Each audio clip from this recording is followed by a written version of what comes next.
Greetings, pro wrestling fans, and thank you for joining us at the Pro Wrestling Look Back podcast. I'm Nick, and I'm sitting here with Cecil O'Neill, also known as Will. Oh man, that gets better every time. And I love when you add the little New Japan flair, whatever you want to call it, to it. But it's good. Good to have you back, man. It's good to be back. You're back so soon. Yeah, I was going to say, you're becoming more of a semi-regular. I like it. Yeah. We might get you on that bi-weekly schedule. Stay tuned. Have me on for some more of the other shows you like to run. Yeah. Hey, the Look Back shows. Yeah. Yes. We'll definitely get you in for another one of those because I know you've only been here for the one. But thanks for checking out the show, guys. This is the Pro Wrestling Look Back podcast, the Roundtable, episode 54. Studio 54. Is that a thing? I don't know. I'm not sure. If you want, follow us on Instagram and Twitter at PWLookback. Give us a follow, like, subscribe, share, comment, all that good stuff over on iTunes as well, Spotify, Podbean, and YouTube, as always. If you want to send us an email, prowrestlinglookback@gmail.com is where you can do that. And if you want to check out the store, teespring.com/prowrestlinglookback. We got a new t-shirt up there, Will. It's not a work. Oh. It's not a work. It's just a black t-shirt that says it's not a work on the front. Okay. And it has the PW Look Back logo on the back. But yeah, it's a little bit of an inside joke for myself and Donovan. But if you like it, go give it a purchase. I think that's pretty much it. Hit the 5 stars on iTunes. We always appreciate that. And then don't forget to check out our sponsor at Pure Oxide Premium CBD Oils. These guys are doing extremely well right now. And like I say every week, this stuff's amazing. It's helped with anxiety. It's helped with any joint pain that I do have. I deal with a lot of kind of chronic pain from shoulder surgeries that I've had in the past. So it helps me a lot with kind of dealing with that on a regular basis. And I don't even, it sounds weird, but you know when it rains and you kind of get that, well, you might not get it, you're even younger, but that, bad back or your knees pop up when it starts raining and that kind of thing. I don't know. Can't say I do. No. So maybe that's an older thing and I'm not even that old yet, but it helps with that. Like I said, my shoulder, I get a lot of shoulder pain, so I've been taking this stuff every morning, kind of one dose. I think it's like 1 milligram out of the 2,500 milligram bottle every morning, and it works really good for me. So definitely check them out. Like I always say, they have a 2,500 milligram bottle, a 5,000 milligram bottle, and 3,000 milligram cream. It's THC free, no GMOs, pet friendly, and like I said, anxiety, muscle, joint pain, all good stuff. At Pure Oxide CBD is the Instagram, and pureoxide.com is where you can order it. Ships worldwide. And if you want any more information on that, check out at Justin.brothers on Instagram. He will help you out. But with all that out of the way, Yo, Will. Yeah. What's going on, bro? Well, not much. Just the usual. Same old working, coming on the podcast, going home, doing whatever. Going back to work. Doing some ARC stuff? How's it going? You're here. We got to plug the ARC racing. Oh, it's going great. We just had another team versus team event, which is a race we like to run every once in a while where it's our community versus another community. Oh, that's different. Still in the Gran Turismo realm? Last week it was against the JEV racing community, which is actually a pretty big racing community. We're starting to race against some of the higher up communities. And really? Currently, ARC is 7-0 in the series. Wow, so you're doing well. Oh, yeah. That's good. Undefeated. Good to hear. I still want to get in on it, but, I've found a place locally that has been teaching me some sim stuff, so I'll give them a shout-out now. Sim Track Academy. Pretty amazing place down there in Whitby, Ontario. So if anybody is local to our show and, Ontario area, check them out, look them up. It's a pretty good place to go practice your sim racing, but maybe one day I'll get in myself in the ARC League. When do you guys start up? What's the next round of... Well... how do I get in, basically? First of all, if we have our big championship, our GT3 championship that we run, which the time trials to decide what tier you're going to be in are starting this weekend. Oh. So people are going to do their time trial this weekend, and then the next weekend is when because within that week, we'll divide up the teams. Gotcha. And then the next Sunday, so the one after this Sunday, is when those teams choose what cars they want to run. Okay. So is this something where I can jump on the track, jump on the car, and then give you the times, or is this a big session where everybody's on track at the same time? I think they're planning on doing it in a session right now. Yeah. I think that it's one big session where they rotate people in and out. Fair enough. So they keep all the settings standard. It's the same car on the same track. It's just whoever's fastest gets in the tier A. That makes sense. Tier B, tier C, however many people we got. Okay. So maybe I'll hit you up for some of that stuff in the future, and I know my buddy Phil is interested too. But anything else from you as far as the happenings or anything major from the world of wrestling or racing as we get into when you're here? No, not really. It's actually been fairly quiet for me. Just working, doing the normal money. Yeah. Doing the normal thing. No, I hear you. So yeah, I guess I'll let some of the guys, the guys and girls, everybody listening. What we're going to get into this week, we'll probably talk a little bit about Clash of Champions, the Bray Wyatt Fiend attack on Seth Rollins kind of taking place at Clash of Champions as well as Raw. I got a little something that I'm going to bring up to you here in a couple minutes. The WWE Draft taking place October 11th and 14th. I want to get into some random discussion about what that really means with you later, and then kind of King of the Ring stuff. Maybe some thoughts on NXT, the first episode on the USA Network, and then I want to talk a little bit about the name finally dropping there for AEW Dynamite. I guess you could say it's Dynamite. Yeah, I mean, we'll get into it later, but I find it interesting that it's everything that was announced way back when the copyright and all that stuff really got like AEW when we first, all that stuff came to fruition. Everything that was at that time, it's not like they were, it got released, let's change it, let's make it. They stuck to their guns, and here we are. I kind of like the colors of the show Dynamite, the way that it's kind of a smoky rainbow. I don't know.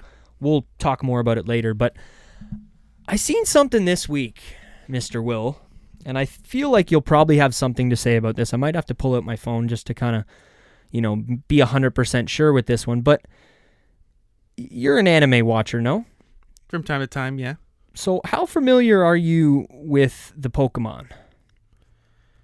I haven't watched too much of the Pokemon anime. Okay. I played the games a lot, though. Fair enough. So you're familiar with Ash and the whole... I know what you're bringing up. You know the whole thing here. I know what you're bringing up. I'm happy that you know what I'm bringing up, because Ash Ketchum, and I'm not a big Pokemon watcher. I mean, I was back in the day when I was a kid, and it was popular when it was, when it was first popping off there in 97 or whatever it was, 98. Oh, yeah. Early 90s. Yeah. Well, I guess mid to late 90s, but yeah, I know what you mean.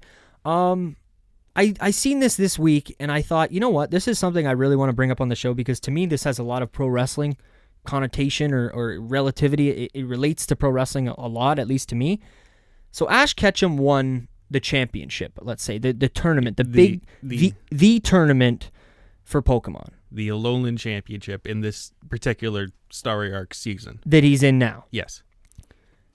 I think that this, I don't even know how to word it, because I think this is one of the greatest things done in maybe not television, but I just love the building up that they did. Mm-hmm. Because to have a show that's been on 22 years and never have this guy finally get that championship or win the gold, if it's going to be a wrestling reference, I just think that's amazing. The writing staff, the thought process with them 22, I don't know if this is something that they planned for 22 years, but to make the decision to not have this guy win the tournament right at the beginning in 99 or going through the years, because it was an Instagram thing that made me see it. So he top 16 in the Indigo League in 1999, in the Johto League top 8 2002, and it goes on. There's more here with which the next one, it's Hoenn in the top 8 in 2005, and I just think that's such commitment by the writing team to say, no, he's not going to just win the big one, because then what do we do?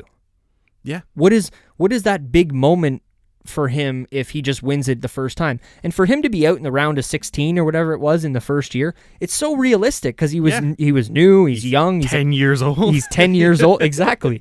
So I don't know how much this actually does relate to pro wrestling, but it's something that I wanted to bring up and get your opinion on, because like I said, it's one of those things where this is the type of thing that should be done more in pro wrestling, and have that moment that build up, he finally does it. Maybe they did it recently with Kofi Kingston, you know what I mean? Yeah. Something like that. When Jeff Hardy first became champion, right? Exactly. It's one of those moments that you build up to over years and years and years, so then when that person, the babyface in this scenario or the wrestling scenario, finally wins, it's so much more rewarding. Yeah. Because you've worked to it. And to have, like I said, even, to go into the 22 years of having this show be on television and never having him win the top prize, like I said, it's just commitment. My favorite, there was some company that reported on this. Yeah. My favorite headline was, Ash finally wins championship in 22 career at 10 years old. 10 years old in a 22-year career.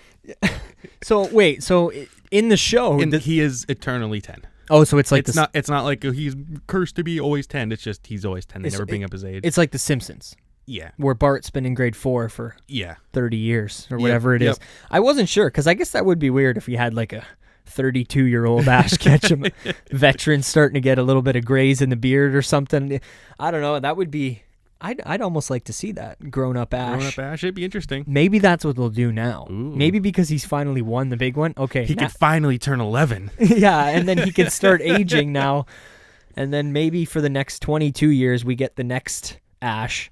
And in 22 years, he can battle. That's an interesting thing. This Ash. That based on what you brought up earlier. Now that they finally won the big one, what are they going to do for the next season? Because I know if like going to the business side of things, they want to keep it going because that means they can sell more games, more merch, all that stuff. You know, kind of like. Are the cards still a thing?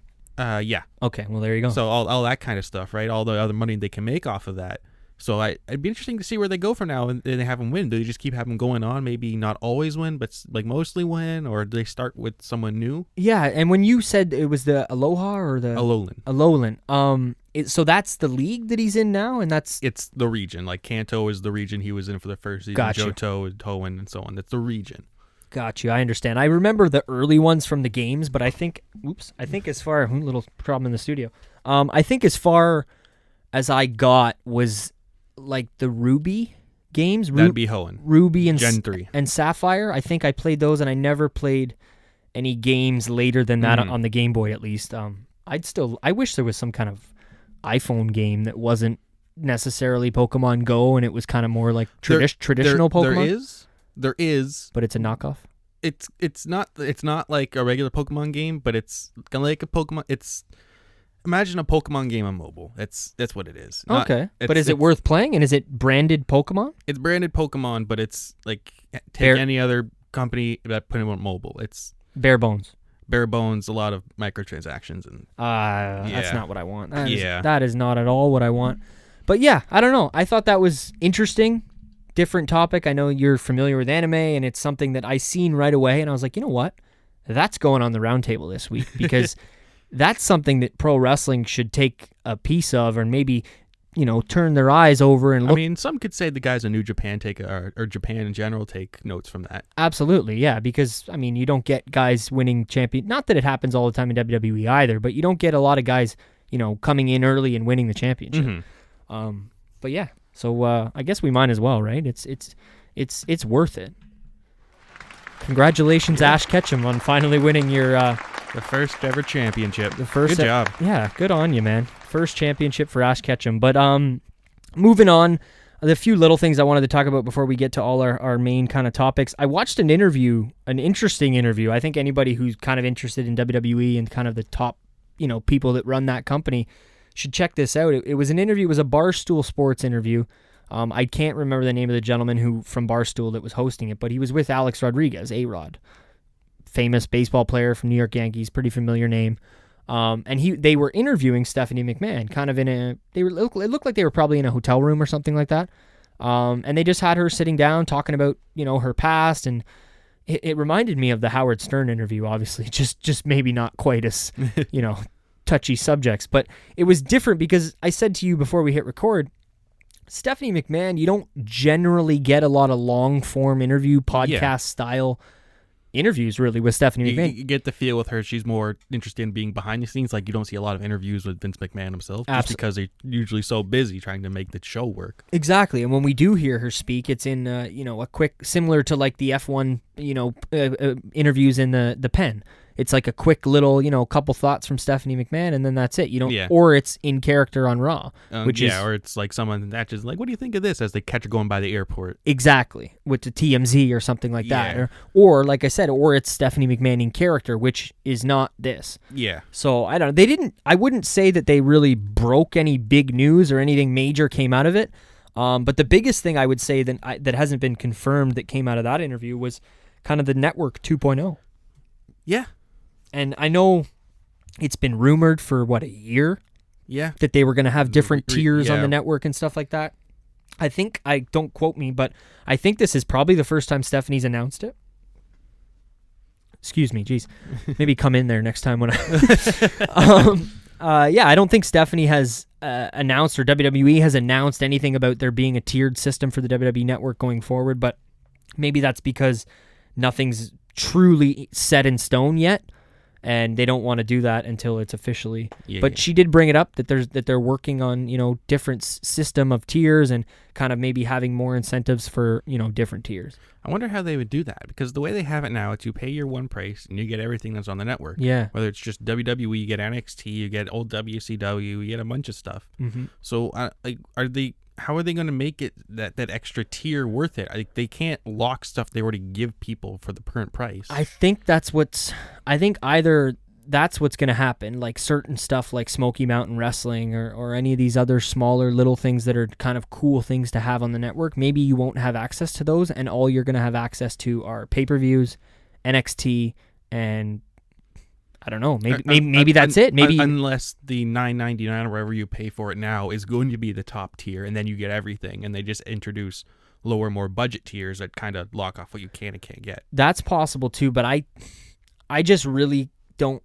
I see them going more the route of having a more expensive tier and wanting to make obviously more money out of it, but maybe capitalizing on those people that they know will pay the extra money, and then keeping the people like you and if they do that, where they introduce maybe a $15 tier, if it's $10 whatever for the base, and then they lock stuff that $10 people have already gotten for years, people would be pissed off. No, absolutely. And it's funny that not funny. It's interesting that you bring it up, because how do you work around that? How do you find the right? Because if I'm paying $10 today and I have access to everything, and next month there's a $15 tier that now has access to everything, and my $10 tier only gives me access to the pay-per-view and NXT, and not even WWE 24 or any of those shows. Yeah, you're right. There's going to be people that are mad. Oh yeah, but at the same time, because without a doubt, there's going to be people that are mad. But at the same time,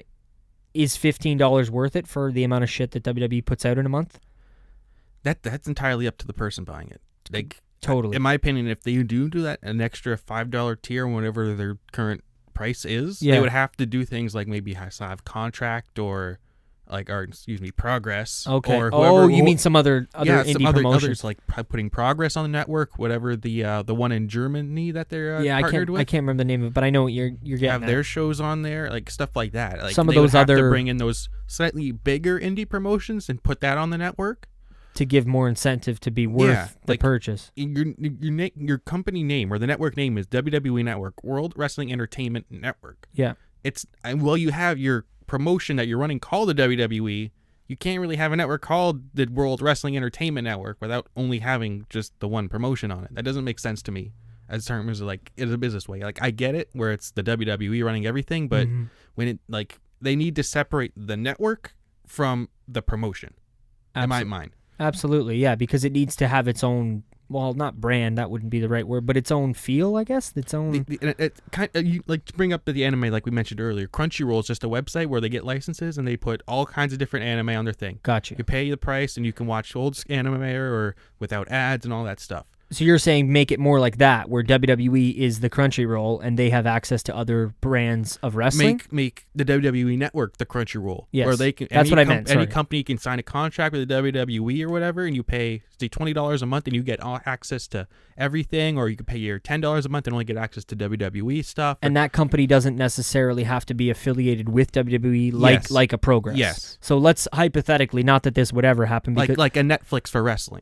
Exactly. What I was going to say, and not that this would ever happen, but I'm saying, let's say PWG works out a deal with WWE where WWE, or they're going to pay WWE and WWE, I don't know how it's going to work that way, but they sign a deal where PWG is now on the network. That's what you're saying. But just on the network. They don't have to worry about sharing talent, revenue, or any of that stuff. It's just we put your stuff on the network so you can get seen. You record it, you send it to us, and we put it on the fucking network as long as it's approved by whatever needs to be approved. I like that idea. That's different, and maybe something that they should at least, flirt the idea, because it could work, and it would get more of the outsider indie fans to maybe buy the network and then end up start watching something WWE. Didn't they just buy, what was it? Who did they buy? Was it Fight.com or something like that? That streaming service? Like Fight TV? No, I don't think so. I know they bought some streaming service like that. I'm not sure if that goes into that WWE Network idea we just mentioned, and maybe the Network 2.0. I could see that maybe the direction they're going with having more of like not that they want to use the word pro wrestling, but some sort of pro wrestling network rather than just WWE only on here. And only stuff, because right now everything that's on there is owned by WWE. Yeah. Whereas I like the idea of having companies that aren't owned or affiliated with WWE, but that are on the WWE Network. Mm-hmm. Because, like you said, bro, it's more eyes on your product. Yeah. As much as some of these companies want to distance themselves from what the feel of WWE is, you're literally just getting more people to watch your product. As long as they keep it, it's just your product on our show. You do whatever you want to do. You just put your product on our network. That's it. We don't want Vince McMahon controlling PWG. You're gonna have whatever. It's just PWG records their show. It's on the WWE Network. You pay whatever price for whatever tier we want. You watch it. PWG as soon as it goes up. Okay. So the ultimate question really is, if they were to do this, is the Thrill Cecil O'Neill subscribing to the WWE Network? Just maybe if they bring it to Canada. I see. And what do you mean by that specifically? Because you still have to call your cable provider here in Canada. Yeah, it's kind of crazy. I just want to be able to go on the website and just be like, here's my $10 or whatever. Like Netflix. Yeah. The way it is in the States. Yeah. I just want to be able for to any of our watch it on my computer. Well, that's what I was going to say. For any of our American listeners who don't know that, we can't buy the WWE Network the way you guys can, in the sense that you can literally just go on WWEnetwork.com, sign in, type in your credit card information, and start paying monthly. No. Here, you have to call your cable provider, talk to them, have them order it, and then when you choose, and then they'll give you a channel. I didn't say that. They'll give you a channel on your cable channel where, the pay-per-views will be, NXT will be on at 8 o'clock, all that kind of stuff. Mm-hmm. But then there's also random stuff sprinkled in there at the same time. What was I getting at? Jeez. How to buy in Canada here, or just... Yeah, so you can't do it like that here. And no, that's what I was going to say, is when you go in Canada, when you want to go on the website and you don't want to watch it on that channel, you go to WWE.com, you sign in through your normal WWE.com account, but then once you do that, you have to click your cable provider out of the massive list that's provided, and then sign in through your cable provider account, and then that allows you access to watch whatever you want on the WWE Network. I don't understand why they do it in such an ass-backwards way. The only benefit that it has, and it's not even really worth it, but it is a benefit, is the fact that I can turn on my cable and go to channel 512, and it's the WWE Network. No buffering. Like, whenever people talk about buffering issues with the network or anything like that, I always never have to deal with any of that because mine's coming straight from the cable. Yeah. So that part I like, because I've had that happen. Where I've listened to podcasts and people are, it was buffering on the pre-show. Yeah, I get it. I understand that, yeah. I've heard some guys even this year with SummerSlam. I think SummerSlam had some issues with the pre-show buffering or matches freezing.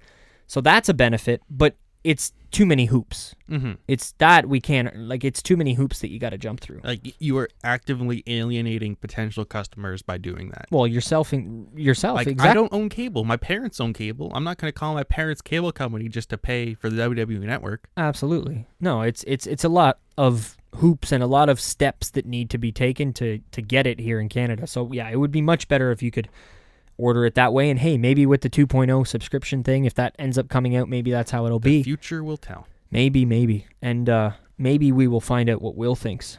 But you never know. Well, let me tell you something, brother. You never know. All right. I don't know where you want to go from here, Will, but how about we talk a little bit about, because I like where we're going with some of this stuff. How about the draft? The draft, okay. I want to know if Fox executives and USA executives are sitting in a room having an NFL fantasy pool for the WWE superstars. That wasn't the way I thought you were going to go with that, but okay. Because it's a real thing. Yeah. Unless there's, there is no unless, because if I'm USA Network and I'm having a show on my network and I'm Fox, I want the best guys on my show. Mm-hmm. I want the biggest, the Becky Lynches and the Roman Reigns and the Brock Lesnars and the people who put the butts in the seats currently in 2019. Don't come at me for who's popular and who's not. I don't mean you. I mean... Yeah, I understand. But You know what I mean? So I don't know. What do you think they would be doing? Because to me, this is a big deal. This isn't just like, USA calls WWE and says, all right, tell us when you got our roster. Well, that's the thing, though, because I think they do have a saying who goes where. Because I remember when they first did the draft after Fox signed them or whatever. Yeah. Fox, they specifically moved Andrade from one brand to the other because Fox is like, you don't have any Hispanic people on your show. Exactly. We want someone on our show that's Hispanic. So, and then we got the wild card. Yeah. Which was... I think that was just because ratings were dipping bad. And they were trying to just have guys be on every show, which I don't necessarily hate. Like, it's not... if I can choose to have everybody be on... It was used too much. Exactly. And I don't like how they stopped explaining it. It was 4 weeks in, it was like, and we'll get to the King of the Ring later too. Fuck me. But they just decided, yeah, you know what? They're just here. And then we're just going to bring the SmackDown champions on Raw all the time for no reason at all. That I'm not a big fan of, to be completely honest. So, I don't know. But the draft itself, is there anybody you think right now is set for any specific show? Like top guys? Like maybe let's do this. Maybe have a little fantasy draft here. Give me I'll help you along with it too. Some maybe top 5 Raw guys, top 5 SmackDown, and obviously back and forth, or is it one after the other? Like you do one for Raw, I do one for SmackDown. Is that why we're doing this? Let's do it. Right. Let's just try and make it so like we think that this is how it may turn out. All right, so I'll let you go first for Raw. I'm gonna pick Roman Reigns.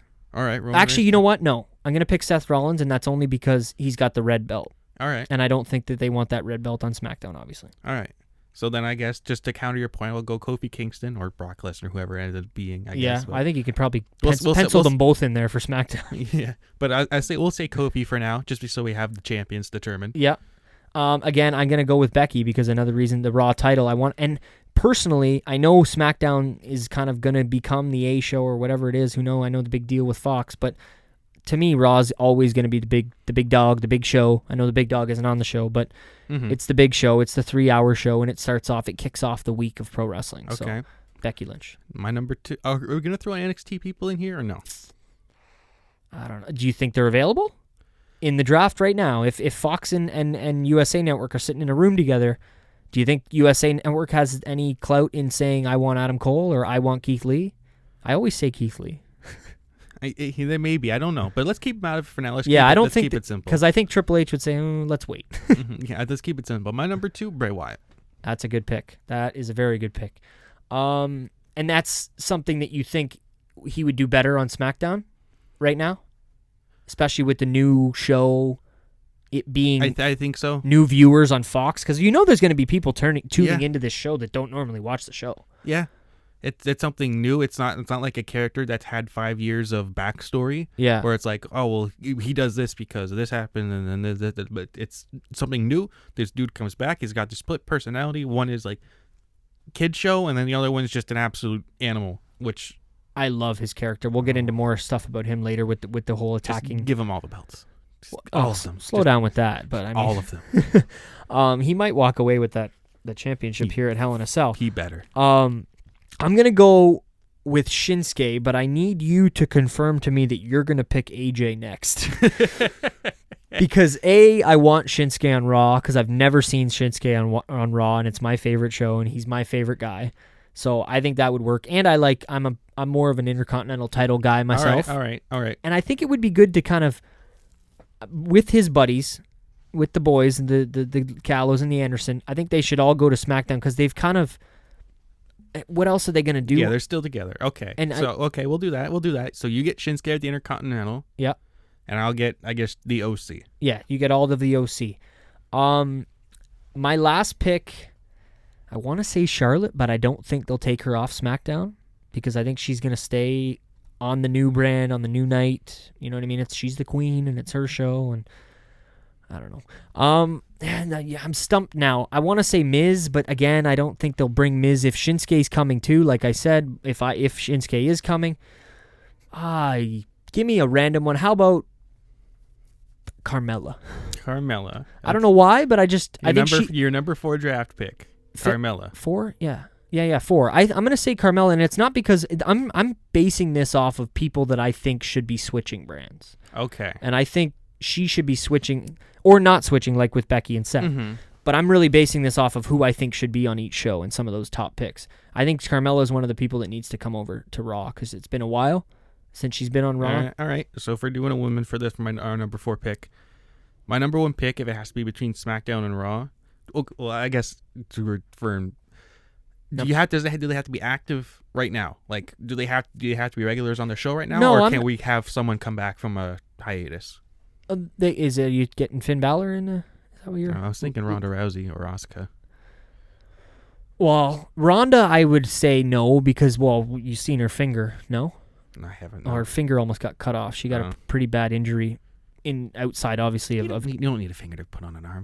I'll show you the picture later. It was pretty bad, but no, I just don't know. I don't think she'd be a full time anyway. I think she did. Fair. I think she did her full time run. If she was, then I'd say yeah, but I just don't think. Okay. The full time. Okay. I would. Asuka. What I would say is Asuka, because Asuka's amazing. As the Kabuki Warriors or just Asuka. Okay, yeah. Like I want prime NXT Asuka. Fair enough. But if we could take someone from NXT, I would take Shayna Baszler. Go to SmackDown. Yeah.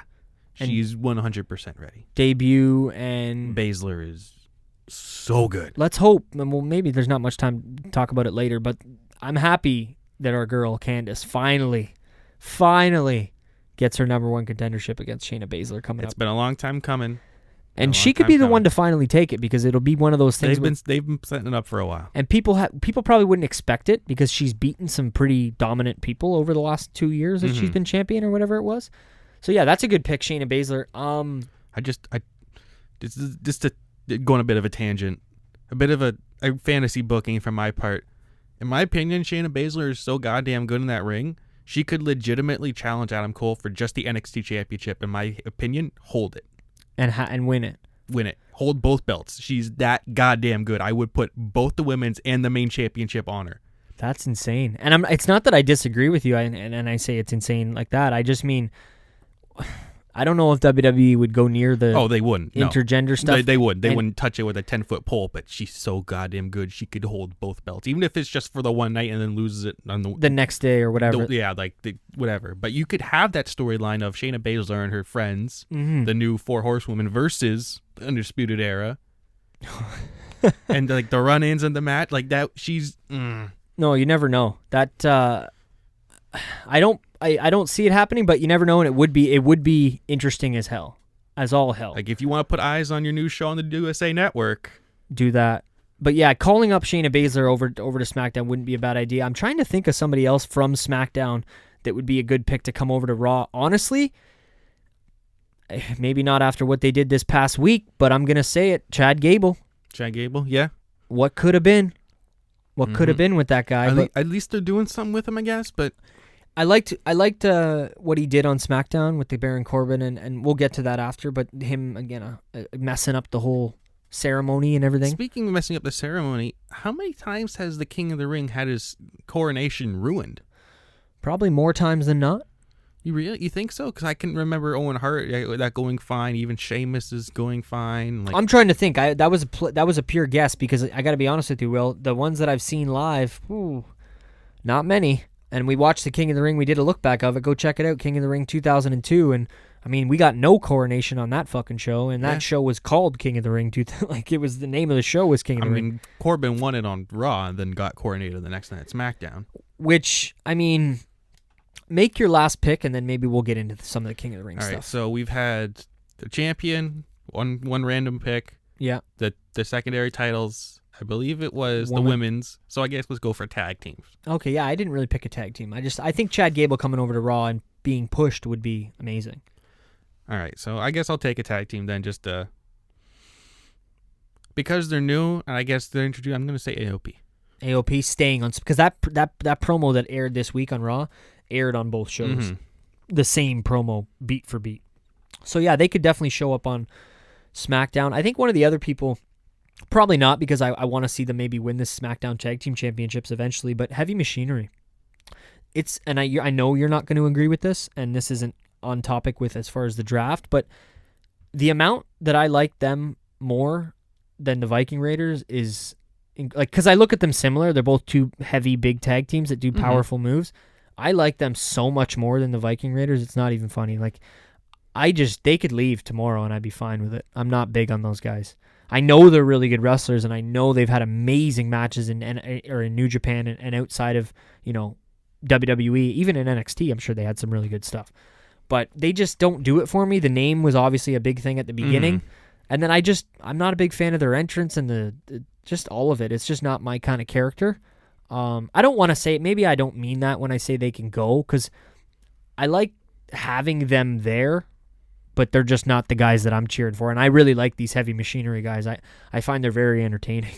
So let me ask you this question then. If the Viking Raiders, I don't know if they're a heel or a face right now. Babyface, because they were tag teamed up with Ricochet, I believe, this week or last week. They were tag teamed up with somebody against the OC. So I know they were tag teamed with a heel a couple of weeks back, but okay. Oh, were they? I think they were a couple of weeks back. Okay, my bad. I could have sworn they fought the OC like 2 weeks ago. All right, let's say they're babyface. Okay. If they turned heel and just started demolishing the tag team roster, would you maybe favor them a bit more?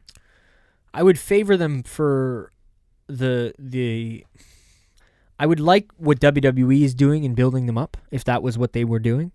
But these are never going to be guys that the reference we use all the time on the Pro Wrestling Look Back. I'm not buying a Viking Raiders t-shirt. And it has nothing to do with the name Viking Raiders. It's just, I'm not a big fan of these guys. Yeah, that's fair. It's just, part of it is what they've done with them, and it's been very, like, they haven't ruined them by any means, but they haven't really done anything to make me love them either. Yeah. Because they kind of just squash, like they have squash matches more or less every week, and when they're in a serious match like the tag team gauntlet, they get a double disqualification. So it's not like they're ruining their characters, because they're not, having them lose quickly or anything like that. So it's, I don't know. Maybe I could turn. Ask me in a couple weeks. You never know with me. Sometimes my opinions change pretty quickly, but you didn't like Becky at first, and then it was like a couple weeks later you're all about Becky. That's not true. What are you talking about? When she first got the nose broken, I thought you weren't too big on her. Like, I don't know if I want to buy the Becky shirt, and then we go to the show and it's like, I had to buy the Becky shirt. Oh, no. That was just the shirt. As far as I didn't know if I wanted to walk around with a shirt that said the man on it. Okay. And me being, I still, honestly, like, I don't wear that shirt anywhere that isn't a pro wrestling show. It's just not something that I want to claim. You know what I mean? I'm not going. What if it was Italian? In Italian writing? In Italian. I don't be mad at anybody. Any Italians, don't be mad at me, but I feel like that would be even more of a reason for me not to wear it, because then that's like, hey, I'm the man and I'm Italian, just in case anybody looking at me forgot. You know what I mean? Like that's not the kind of shirt that I'm wearing to go to the grocery store. It's I understand. But because I had to clarify, like, I was with Becky. I was a Becky fan before the nose breaking and all that stuff. Don't get me wrong, I wasn't the big Becky fan when she won her first title back in 2016 SmackDown. Like, I liked her, but it wasn't that like I was a huge fan. I think honestly when I started to like, it started to turn was when she started changing her gear. And she started wearing like the fire gear and the It was less of like the brown and the green, like the steampunk. Exactly. And more of the. And I always hated back in the day, 2015, 16, when she would wear that leathery, and there was like the steampunk, like you said, and there was a lot of straps. It would always come undone. By the end of the matches, her boots were falling apart and her pant, like, it was just very loose, and it was, I guess it seemed real, like in a real fight, your shit's going to fall off and fall all over the place and cuts. Dynamic gear, new for 2K20. Okay. I might actually have to buy that game because she's on the cover. So don't get me started, because I got the magazine, anybody can see in the picture. Just find a cover online, print it off, and just buy a blank box on eBay. Save yourself the money. Yeah, it's not the real thing, you know. Even if I don't play the game, I feel like, you know what the worst part about it is I always said that I would never buy it if Roman was on the cover. And the fucking year that they put Becky on, they also put Roman. But I've talked about that on other roundtables, and the fact that I think the reason they put Roman on is because they're like, all right, this is our year. This is when we can put him on there and not lose sales. Because why not put Seth on then? Then you have. I don't think they're trying to play off of that too much, because it's, no, you give me that look.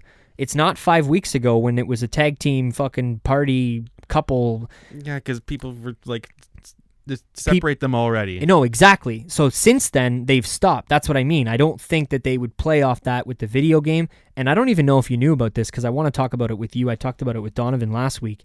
You know Brawlhalla? Yeah. Did you know that they combined with WWE to make WWE Brawlhalla? I did not. Yeah. So I haven't played it yet. But this is a video. Is it just Brawlhalla but with WWE characters? It still has the Brawlhalla. It's just an update. Oh, it's an update. It's an update, and they changed the logo. So the logo on your little Xbox square. But this is what we talked about. So it says Brawlhalla. It has the WWE logo, and it has John Cena, The Rock, Becky Lynch, and Kofi Kingston. Okay.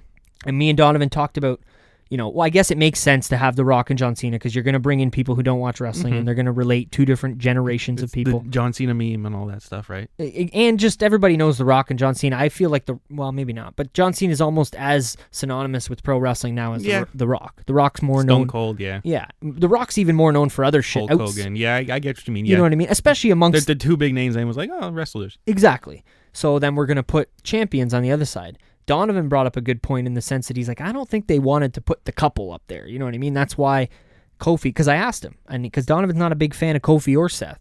And I was like, so who do you want up there? Who do you think they should have there? And he even him being not a big fan of Seth, he said Seth because he just likes Seth more than Kofi. But then we talked about it a bit more, and it was kind of like, well, I don't know if they'd put the couple on there as much as, again, the picture. You can check out the Muscle and Fitness magazine up in the picture, but I don't know. It's different. That's for sure. Why not put Brock Lesnar in then? In the picture for the Brawlhalla? I mean, I think they're moving away from Brock. Okay. Unless he beats Kofi on the October 4th SmackDown. You never know. Which certainly could happen, and I wouldn't be opposed to. But that's another conversation for another day, I think. So yeah, the draft, I guess, to close out this conversation, happening October 11th and 14th, respectively, on SmackDown and Raw. I found it a bit different that they're doing it on the Friday-Monday rather than the Monday-Friday. Mm-hmm. I don't know why, but I just found that different. I guess because SmackDown's the new show, they want to start with SmackDown and then have Raw come after it. I don't know. Maybe. That's the only thing I can think of as far as why they would choose to start. They got a weekend in between the shows? I don't know. Yeah, but I mean, you got a week in between if you do Monday and Friday. Is that too much? Maybe they're just thinking now that kids are back to school, putting the show on a Friday might mean more viewers? Yeah, but that's not... What do you mean by that? Like, if that's a separate thing altogether, I mean, the fact that it's on Friday nights is obviously something that was chosen by Fox, too. I'm just more curious about the fact that they chose to have the draft span over a weekend, like you said, rather than have the draft start on Monday and finish Friday. The draft is starting on Friday and finishing on Monday, which I thought. But again, I think it's because right now in WWE, SmackDown is the show. So, or at least it's going to be going forward with, SmackDown being advertised on Monday Night Football. I mean, if you paid $2 billion or whatever, how much you paid for a show? Exactly. But it's I would expect that Fox would expect WWE to be treating SmackDown a little bit better than maybe it has been being treated. You would hope. Yeah, you would hope, but you never know. How about the King of the Ring, man? I guess me and you can talk about the finals here and how this all played out and my thoughts and everything. Yeah, trust me. Me and Donovan went back and forth last week about whether or not we thought the finals should have even been on Clash of Champions or where it was, and I'm going to let you go first because I know you have a lot to say, and then we'll go back and forth. Look, as much as people don't like Baron Corbin just because he's kind of in the ring, well, him winning King of the Ring isn't that big of an issue to me because he's won big things in the past, but therein lies the problem. He's won the Andre the Giant Battle Memorial Battle Royal. Gotcha. When he first debuted. He won that. Yep. Went nowhere with it. Went Money in the Bank. They took it away from him. He's had several opportunities at a World Championship. Did nothing with it. Why should we care that he won King of the Ring? I love how intense you are about this right now. Sorry, continue. Why should we care that Baron Corbin won King of the Ring? Like, you've given him a manager role for Raw and took it away from him from the three biggest people running your company. Yep. Why should we care that he wins any of this stuff because he's never been able to use anything with it or capitalize from it? Not only that, the culmination on SmackDown, because my biggest issue with all of this, man, because I was almost over the fact that it's Baron Corbin. Like, because that was kind of, for me, it was just like, all right, well, you fucked up. You didn't choose Chad, and you're not building a star now. You're going to try and build something with Baron Corbin, which is you've fair. Been trying to build for the past 2 years and then actively said, well, if you think he's ready, and then when you could pull the trigger, like, nah, not quite yet. Yeah. It doesn't make sense. You're trying to create a character and then ruining the character you're trying to present. At the same time. This is someone you've put in your main event slot and then actively said he can't stay in the main event slot because you make him lose matches. Exactly. Like losing to the tag team match with Seth and Lacey and him losing championship opportunities. In no way does, in any way of writing a story or building a character, does that make sense unless you're trying to build an underdog who's just getting cheated right before he can win. Mm-hmm. But that's not the case. He just loses. He cheats to win and then loses when it matters. I get you're trying to make a heel that gets his comeuppance, but that's not how you make a long-term character. No, if I was Baron Corbin, I'd be actively pissed off at the writing staff at WWE. For ruining whatever he's trying to do, because he's putting in the effort. Like, Baron Corbin is a solid star. When he has matches, he makes solid matches. He has great moves like the Deep Six and the End of Days. End of Days, yeah. Like, he has, like, when guys do dives, he catches them. Like, he's pretty damn good in that ring. He's come a long freaking way. Yeah. Especially for not being one of these indie guys. You know what I mean? Yeah. And in the last 6 months, I'd say his wrestling has doubled in skill. Mm-hmm. And the matches, the King of the Ring matches were good. That match with Chad Gable was a great wrestling match. And shout out to Nick Newell, who watches the show with us regularly, and Moo. We were invested as fuck in that match. We were all, and normally, like, don't get me wrong, Raw's 3 hours. We end up on our phone for part of it. We end up talking. We have conversations. It is what it is. It's a night to hang out with buddies and watch wrestling. During that match, silence. Because we were watching the fucking match, and that's it. We were into it. We get to the end of it. Baron gets the win. Okay. And I'm sitting here with Nick, and I'm watching, and I'm going, we would have been fucking standing up high-fiving if Gable won that match. Yeah. Like, genuinely excited, like somebody watching a fucking soccer or a football match, and they score a goal, and people go ape shit. Or if Lewis in a race will get to the F1. When Kofi won the championship at Mania. Sure, maybe not for everybody, but I know what you mean. Yeah. It's the culmination where it's like, oh shit, they're actually doing it. They're going to do something with him. And then nothing. And then Chad Gable's in the ring and Baron Corbin's getting helped out. There was so many little things that once I accepted the fact that Baron Corbin won, there was little things that was like, oh, why don't they do that? Or like, they should, to me, when the match was over, they should have done the whole Triple H Undertaker WrestleMania thing where Chad Gable is the one standing tall who lost and Baron Corbin is the one who won down, beat, but he won. Do you know what I'm talking about? Yeah. And I know Baron Corbin's not a babyface like Triple H, I guess kind of half was at that Mania or not, I don't know. But that's what they should have done. They should have at least put some emphasis like, hey, we know Baron won, but look at what Chad just did. Yeah. You know what I mean? And then on top of all of that, we build up a tournament for what, 6 weeks? Yeah. And we don't even get to see this guy put on a fucking crown after he wins the championship or he wins the tournament. He walks up to the top of the stage. He looks at the throne and then we cut to backstage. And I'm like, whoa. 6 weeks ago or 5 weeks ago when you guys started this tournament, this was the end-all be-all of WWE. This was like the biggest matches on Raw for those 3 weeks. That's all they talked about. It was the big, big deal. And then when we finally get to the end and we're going to crown our king, whether he's the right person to crown or not, different conversation. Yep. We do nothing with it. We move to a segment backstage and we tell all the people that have been invested in watching this every week, like myself, like you for some of it, and like Nick and all the other people that watch the show with us, nope, doesn't matter. We're going to watch Alexa Bliss and Nikki Cross backstage. Because we don't need to see. He just won a fucking 6-week-long tournament, but we'll watch him put the crown on tomorrow night on SmackDown so we can get you to come watch SmackDown. I get that it's ratings and they want people to come watch SmackDown too, but for me, when you have a King of the Ring tournament that's treated, if it was treated like the tournament of 2015 and it wasn't a big deal from day one, sure.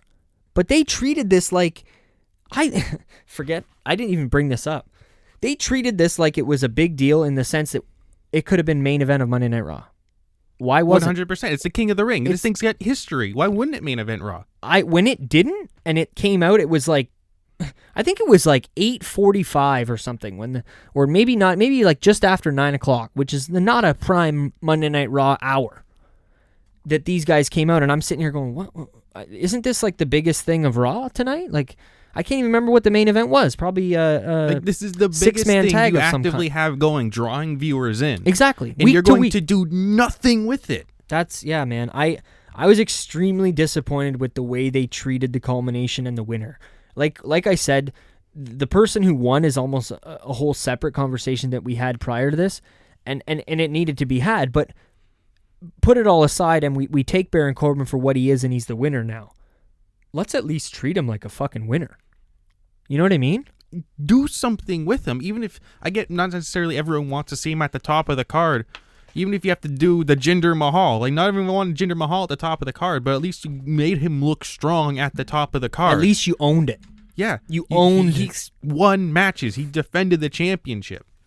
I 100% agree, man. It's kind of outrageous. And then to have them go to SmackDown, and it's a big moment. He gets to put on his crown, and he finally puts it on. That was the other thing that I found was weird, is the guy there was like a indie wrestler, whatever, in all black, kind of giving him the scepter, giving him the stuff, and he just hands him the crown. I was totally expecting the guy to put the crown on Corbin's head. Sit on the throne with your cape on, holding the scepter. The crown goes on your head, like exactly the coronation of a king of the ring. Exactly. So they did none of that. They just had Baron Corbin kind of put the little thing on and hold, and he put the crown on, but he put it on himself, which I just found was weird. It's like, you're a king. Shouldn't you be making the? In fairness, Baron Corbin is kind of like that smarmy, I'm better than you kind of heel. So I'm gonna put it on. Yeah, but you'd think he would, like, I'm gonna sit in the chair and make this peasant put the crown on my head. Either way works. I'm the fucking king. You know what I mean? Like, that's what they should have done. But then we get Chad Gable coming out, and he interrupts the entire segment. He puts Baron Corbin through the throne chair, and he beats him up with the scepter. I think there was shit flying into the crowd. I kept looking at fans watching shit fly into the crowd. I was like, take it easy, Gable. You're going to get a lawsuit here. But even that, and as much of a Gable fan as I am, it just wiped it all away. And it was just like, all right, King of the Ring tournament's over. Your winner doesn't mean shit. Your loser doesn't mean shit. See you next week for not these guys. Exactly. So that was like, as much as I like Gable and I wanted him to win, to have him come out on top the next night in the culmination, why didn't you just make him win? Because he's the one standing tall 2 nights later as Baron Corbin walks to the back with his broken crown and broken scepter and no king gimmick. Is that a way, before you go, sorry, is that a way maybe, because I'm trying to think of logic as to why they would do this, is that maybe WWE saying, like, he's won the King of the Ring, but we're not giving Baron Corbin a king gimmick, so to not have him walk around with all this shit, we're going to have Chad Gable go and ruin it and break it all, and possibly. We'll find out next week if he comes out like a king or not. It's possible, but when Steve Austin won King of the Ring, he didn't walk around with a crown all the time. Fuck no, and neither did Edge, and it can be done, but I just mean maybe neither did Brock Lesnar. Like no, and that was the one we did. Shout out, it's King of the Ring 2002. Like the entire tournament, it seemed interesting because you'd think the winner would get something from it. Yeah, but they never promised that the winner would get, I don't know, a championship match or whatever, a bye, or like they never said anything for the winner. Just doing King of the Ring. Good job. Yeah, see ya. And we'll find out next week if he even still is a king. I'm sure it's Baron Corbin. I'm sure he'll come out like, I won King of the Ring last week. But then it was like, okay, you won, but do something with it. You know what's funny? And we'll move on here in a second, but the other thing that we didn't even bring up that they gave Baron Corbin, can you think of it? He retired Kurt Angle. Yeah. As the Thrill Cecil O'Neill shakes his head. I think that's probably all our thoughts you're going to get from myself and Will on the King of the Ring tournament. But why don't we transition a little bit into this, The Fiend? We're all glad that you're all here. Right? Isn't that the song? So The Fiend attacks Seth Rollins at the end of Clash of Champions. We're not going to get into all the minutiae of Clash of Champions. I mean, we're already an hour in, and we're 6 days removed from the pay-per-view, or 5 days removed from the pay-per-view taking place. So we'll just kind of touch on some of the big stuff and then move into the F1. But yeah, The Fiend attacks Seth Rollins to close the show. I liked how they did the whole, put the little writing in the corner of the screen. I know they've done that a lot now ever since they got Johnny Gargano won when they did it for the first time. And you know what I'm talking about? The little thing in the corner of the screen that kind of makes you feel like, oh, show's over now. There's the copyright. Oh, yeah. There's the copyright logo. It's officially over. Yeah. So they did that whole thing where you really thought it was over, Yeah. and then the lights went out, and you get the. I like the way that they shut the lights out with the Fiend. It kind of goes up by sections. Yeah, it's a doom, doom. It's not just all out. It's yeah, and that's kind of Undertaker's thing too, right? And I guess he used to do it as well, but yeah. So he attacks him. He kind of holds him up on the top of the stage, and then gives him the Sister Abigail, which I guess is still the name of the finisher. And then holds the mandible claw down on Seth, and that's how we close the pay-per-view. What were your thoughts on this? Excellent. Yeah. Just don't even wait for the pay-per-view. Just give him the belt. Yeah, He is the one everyone wants to see, and there isn't a single person out there that says, I don't know if I like the Fiend. Have you ever seen one person out on social media, talk to people, anything that says, I don't know if I like the Fiend? I'm sure there's people out there, but no, it's not very prominent, that's for sure. But what you say, because you said this earlier in the show too, you're so keen on him getting the belt. What do you do with him when he gets it? Like, who's his next opponent? Who's he gonna go through? He has this entire storyline of right now of like fighting people that have wronged him in the past. His entire storyline with Seth is that the Fiend never forgets when you stabbed him in the back. So he doesn't even have to wait for people to challenge him. He could challenge people. People seem to forget that the champion can challenge people. Yeah, well, absolutely, absolutely. I think, the only one that kind of popped off the top of my head, and I don't know if people want to see it again, would be Randy Orton. Because that one would have so much past. Yeah. You know what I mean? He could be added. He's a legend too, so you can kind of include him in that same sort of category as far as... The Fiend is Roman Reigns, Daniel Bryan, when he turned his back on Bray Wyatt. So there's people. There's people, and they're good people to have in the main event slot. Yeah, Roman Reigns is a good pick too, because I think that's, and I don't want to be that guy, but I think that's where WWE's on their way back to the Roman Reigns show as far as the new network and the the big season coming up here, going into Rumble and Mania and all that stuff coming forward in the next 6 months. So Roman wouldn't be a bad choice, but we got more Fiend on Raw. We had a little I guess Mr. Rogers segment, but he was talking to Seth. I like how they do that like it's live. Yeah. I don't know, shout out to the motorcycles. First time for that on there. It's been a while since we've heard that on the LookBack show. But he was talking back and forth, and I like how Seth said, like, you're messed up, dude, or you're crazy, man, or something like that. Yeah. Like, it was very cool. And then I think to close the show on Monday Night Raw, we got another Fiend attacking Seth in the corner of the ring, or not even attacking him.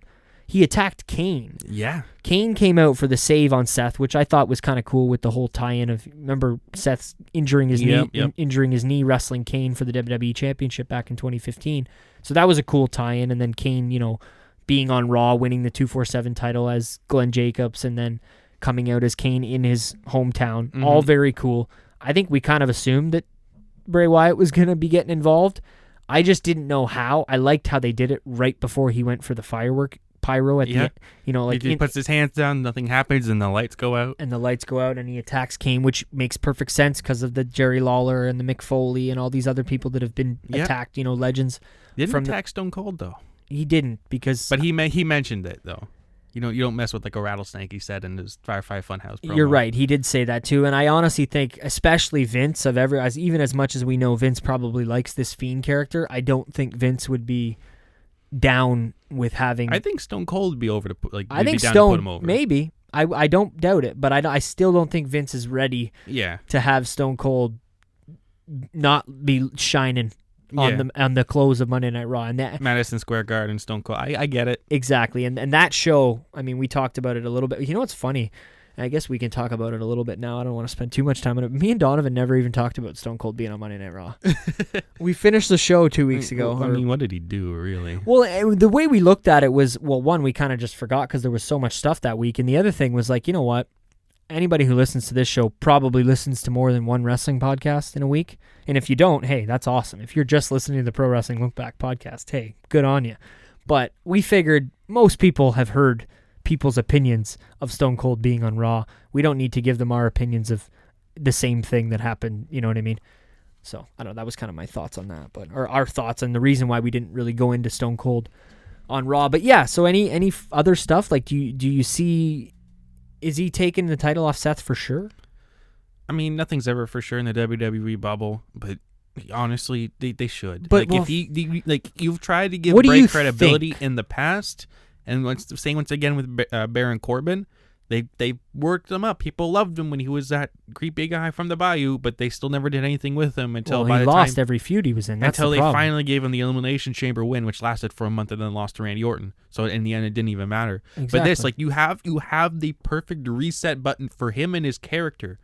This is the time to start over anew with him. Give him the championship and at least hold it for a while. Yeah. Like, what do you? Because we know what you want. What do you genuinely think they're gonna do? that's a tough one. Like, I know they're trying to build Seth Rollins, but he's held that belt since Mania. No, he dropped it. Well, it feels like it because he dropped it to Brock for a little bit, right? Because Brock cashed in the Money in the Bank. But that was like a week. Yeah, well, it was a couple, but I know what you mean. It feels like he's had it just as long as Kofi, even though it technically has been 2 title reigns. I'm with you. I want them to give it to The Fiend. I don't think the Seth Rollins thing is fully working right now. That doesn't mean it won't work again. It's just right now at this moment, he's not your top babyface. Yeah. I mean, you can get a couple of months out of that feud between The Fiend and Bray Wyatt. Yeah. Yeah. But at the same time, I don't think they're going to do it because of what we just said. He just won it back from Brock at SummerSlam. He finally beat Brock Lesnar without having to kick him in the nuts. He's the Beast Slayer. He's the King Slayer. But is he the Fiend Slayer? Well, we don't know. He's beat the Beast. He's beat the Monster, Braun Strowman. He's beat the King. He's the King Slayer, the Beast Slayer, the Monster Slayer. All that's next is the Fiend Slayer. Trust me, I don't want him to be the Fiend Slayer, but if he does beat him in Hell in a Cell, at Hell in a Cell, and we'll get into more of it in the next coming weeks, but I said it last week, it just won't be clean. I don't think, there's no way that the Fiend is being pinned in the middle of that ring 1, 2, 3 clean. I don't think that's happening. Yeah. Maybe Braun Strowman comes out and rips the fucking cage wall off and beats up everybody. You know, like, there's going to be some kind of shenanigan involved in making sure that Bray doesn't lose that match clean. We just had a bit of a thought because the Fiend attacked Kane. It's Hell in a Cell. Ooh. Undertaker? Speaking of coming out and ripping doors off, I thought you were getting at Kane coming out. No, I was thinking maybe Undertaker. Comes out to Undertaker to get a little his brother inside Hell in a Cell, rips hand up through the apron.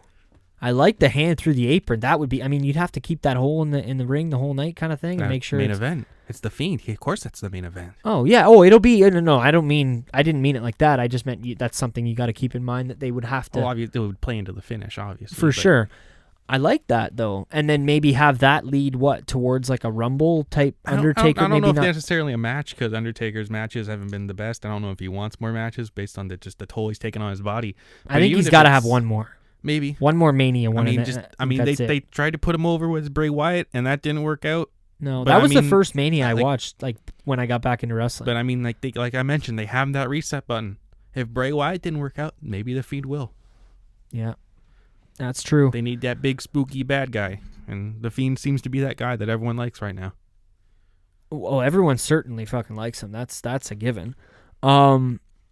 How about NXT USA? We'll get a little bit of thoughts of this and then some quick AEW Dynamite stuff. Well, I know you didn't watch the show. No. I didn't watch the show either, just so we're clear. Mm-hmm. But I did watch a lot of the highlights. For sure. And I listened to like an hour and probably an hour and a half long breakdown with Wade Keller. And basically the same type of show he does for Monday Night Raw and SmackDown, he does now for NXT. So I listened to most of that, and they kind of talked about, Roderick Strong winning the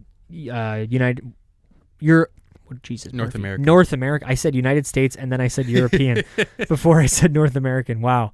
The North American Championship from Velveteen in the main event. Candice LeRae winning a fatal 4-way to become number 1 contender for the women's title in the opener of the night. What kind of stuff happened in the middle of the card? I don't know if you're familiar with them, but the stable that's led by Walter. Yes, they showed up. Imperium. And then I heard the crowd chanting, "We want Walter," and then he was there too because at first, and his challenger, Kushida. Ooh, that'll be different. Ooh. Have they? I feel like I don't think they've ever fought before, ever. No, well, I guess that's such a meshing of styles, eh? The British strong style and the Japanese kind of quick moving, the grappling, because Kushida doesn't throw guys, but Walter's he's not slow and will hit really hard. It's like, and Kushida's not like a Nakamura type strong style wrestling Japan. No, he's fast, he's flashy, but he'll snap you in an armbar real quick. Yeah, I've seen him live too, which is crazy. I've seen him at the ROH Toronto Madame show that I went to last year, so that was cool that I finally got to see him before he made the jump. There's a couple guys like that I was able to see in ROH before coming over, or even just like seeing Jay White in the early days, U.S. title, before kind of he popped off. But I don't know, it's a little side topic. It's obviously a big deal for NXT. I don't know how this whole like half the show on USA, half the show on the WWE Network is going to do for the first couple weeks. That's going to have to change. It's just for the first little bit. I think it has to do with scheduling and I think so something too. on USA Network. I think what they said is that it's going to be live on USA and then uploaded to the WWE Network the next day. Yeah, that makes sense. But I know for the first 3 episodes or 4 episodes, it's going to be half and half. So half live on USA, and then, hey, tune into WWE Network now to finish watching the rest of this show. So maybe that'll give some people incentive to buy the WWE Network too. You never know. Network 2.0. There you go. There you go. Full circle.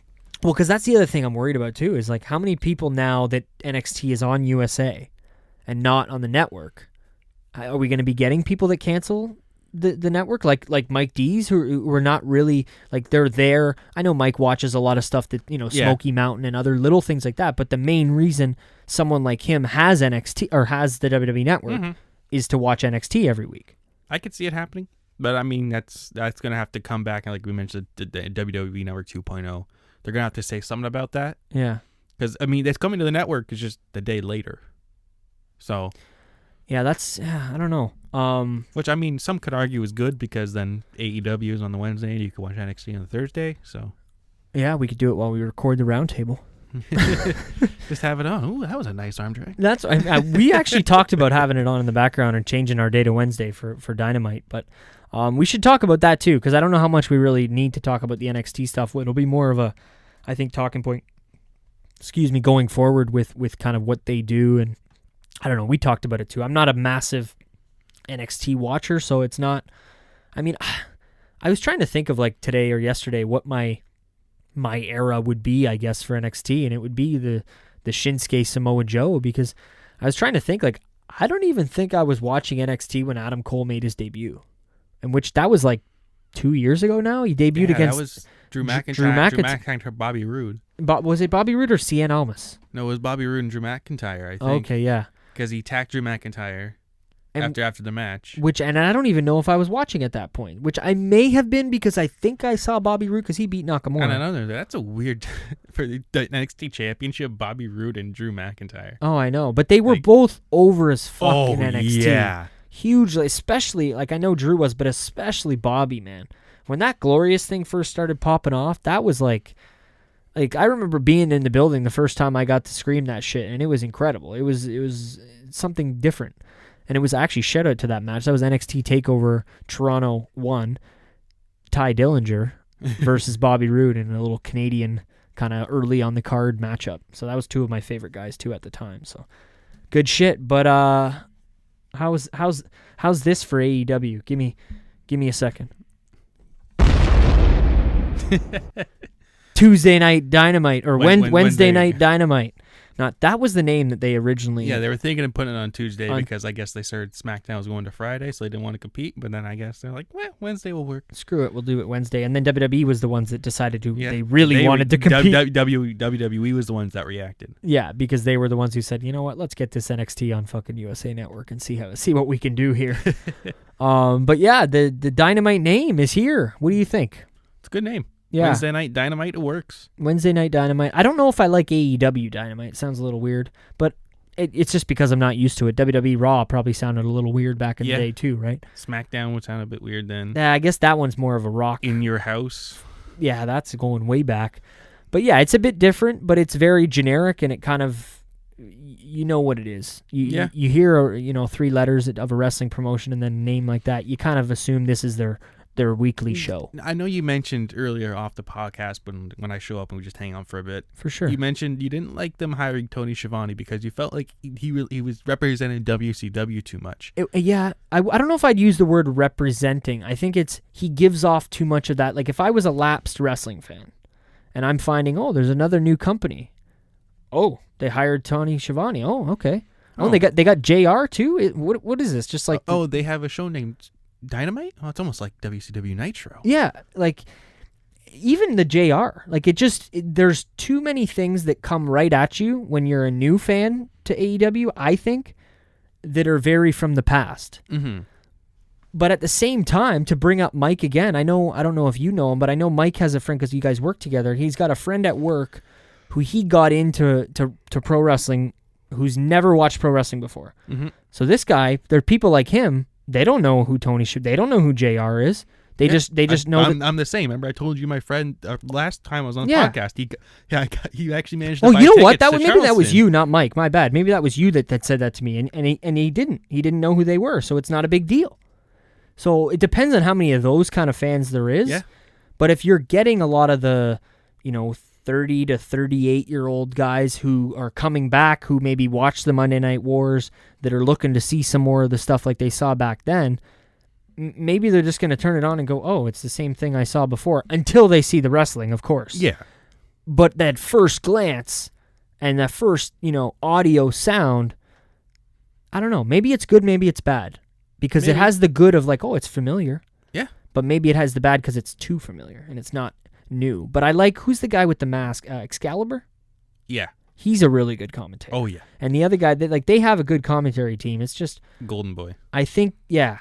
And I just think some of it gives off the vibes of the past too much. I do want to give a shout out to Golden Boy. Yeah. Got his start in esports commentary, calling fighting games. And you talked to me about that, I think, last week, too. That is pretty cool. And hey, that's something you do, so you can relate. You can relate.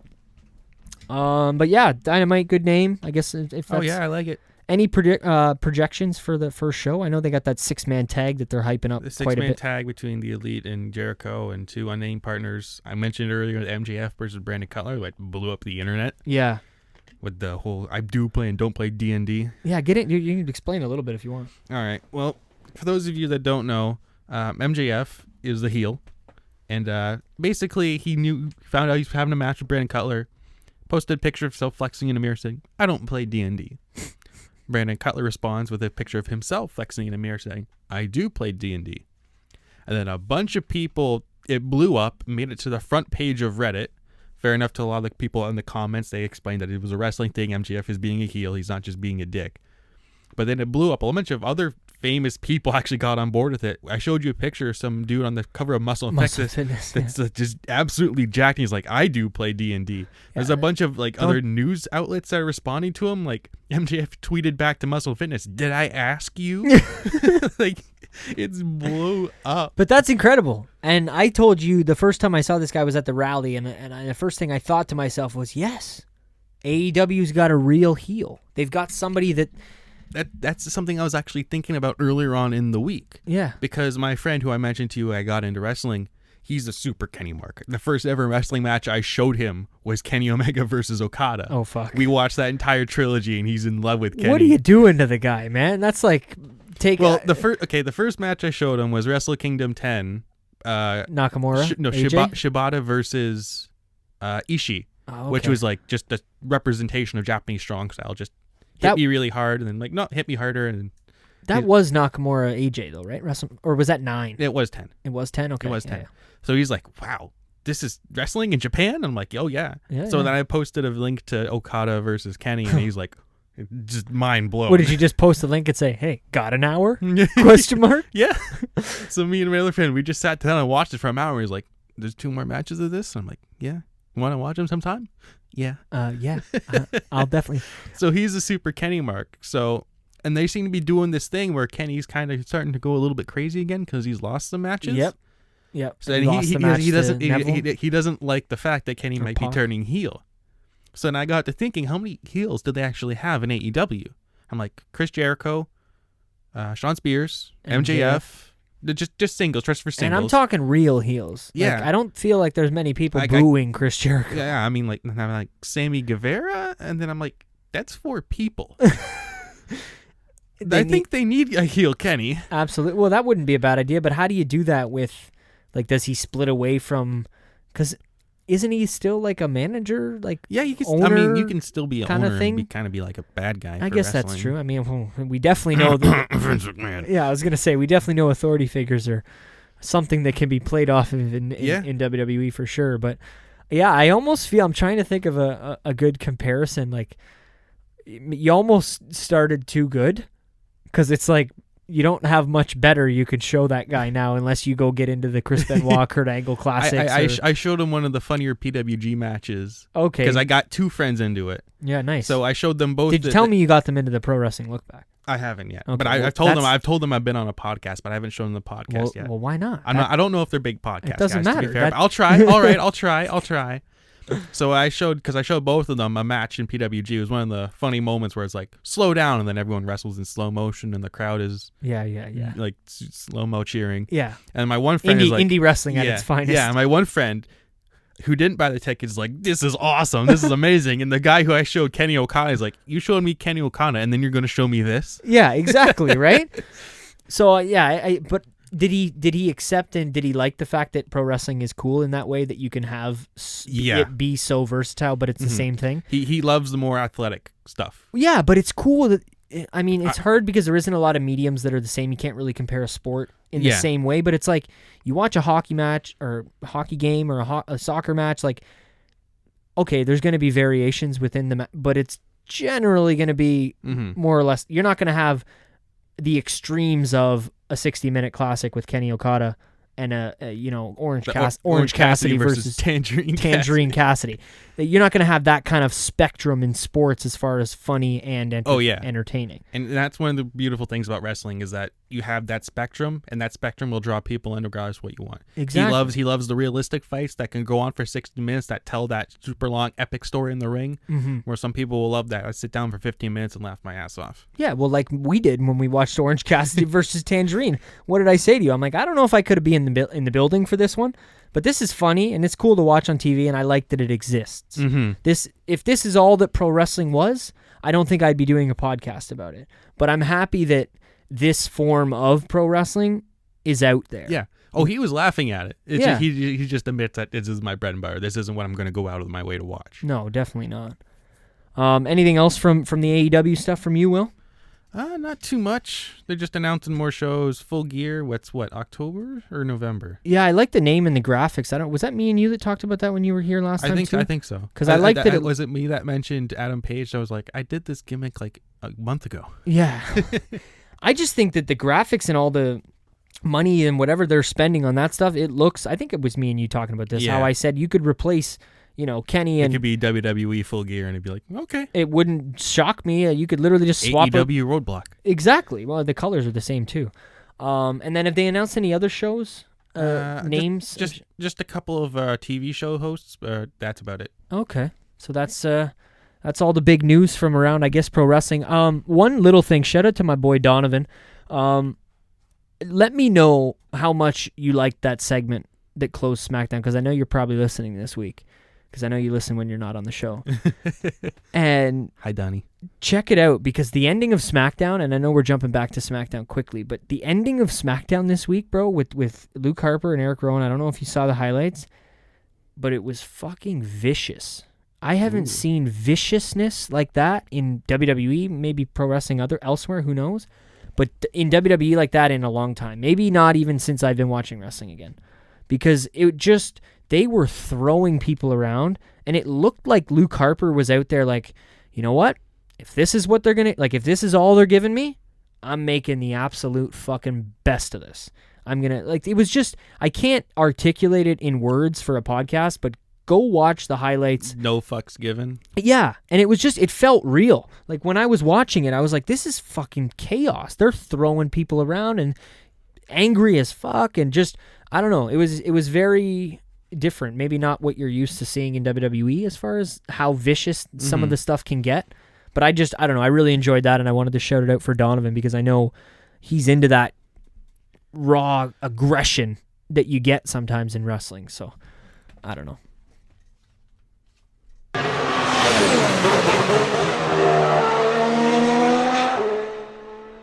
All right, so whether this is going to be as extended as it was the last time Will was here or not, I don't know. We'll see where it ends up in the next little bit. But, buddy, Singapore this weekend. It's my favorite race of the fucking year. I couldn't be more excited. Who doesn't love a good night race? Who doesn't love a good night race? The Bahrains, even the Abu Dhabis. Even the nighttime NASCAR races are better than the Daytona 500. I've said it.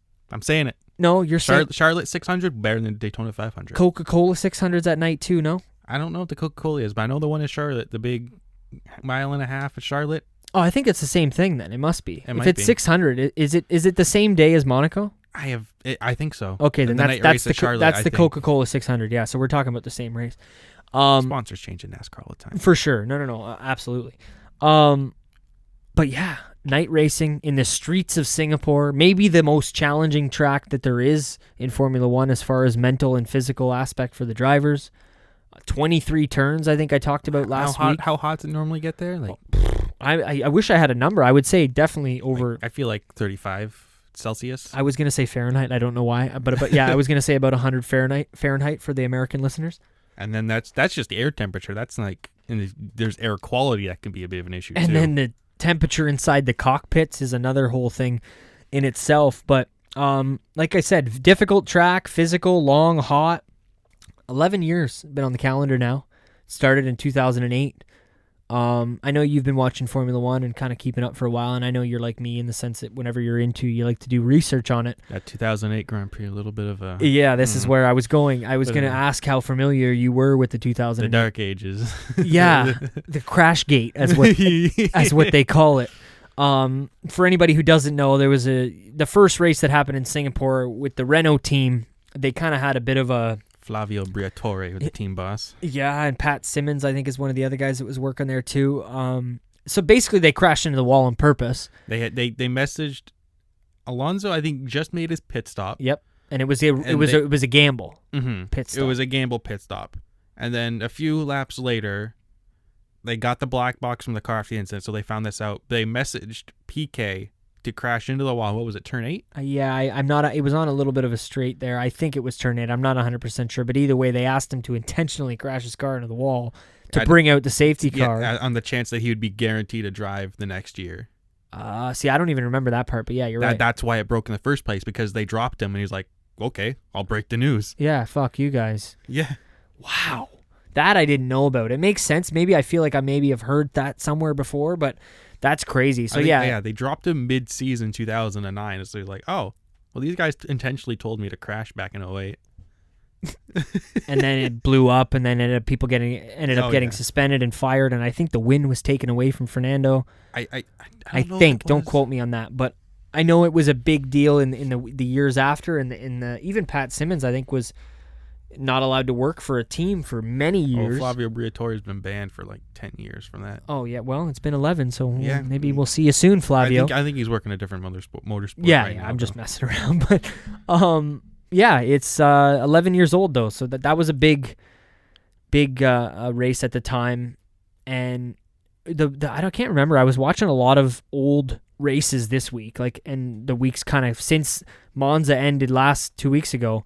I've been watching, I think I watched the 2012, the 2014, the 2016, and part of the 2017 Singapore Grand Prix, just because I've got the F1 TV app so I can go. What year was it where Maldonado got on the podium at Singapore? Was that 12 or 11? I'm trying to think of if I see, because I watched a lot of them before bed, so I don't know if I got to the podiums by the time the race was finishing. I don't quote me, man. I'm not sure, but 12 sounds about right, because that was the same year that he got his win. Yeah. In Barcelona. So I would imagine with the same car that he won a race in, it might be that year. Yeah, I'd imagine too. And those cars, man, they screamed, those 2012 cars. Dude, that 2011 season was great, though. Oh, bro, the 2012 too, both of them. I was watching the Drivers' Championship in that race. Lewis was leading. Sergio Perez and Kamui Kobayashi scoring a double podium in Japan. Oh, yeah. In crazy. The Sauber. Craziness, bro. And I haven't even seen that race. I'm going to have to go back and watch that because that's not something that I've seen. I just know how tight that driver championship was. The fans were going crazy because Kamui got a podium. Fuck yeah, in Japan. Yeah. That's insane. It's like if Honda were to podium. Sauber was on fire in 11. That's weird to think about because they're certainly, well, they're better than they were 2 years ago, so I can't speak too bad of them. But the one other little thing I wanted to talk about was the fact that it takes place at different times. And you have 2 of the practice sessions, I want to say FP1 and FP3, taking place in the daytime.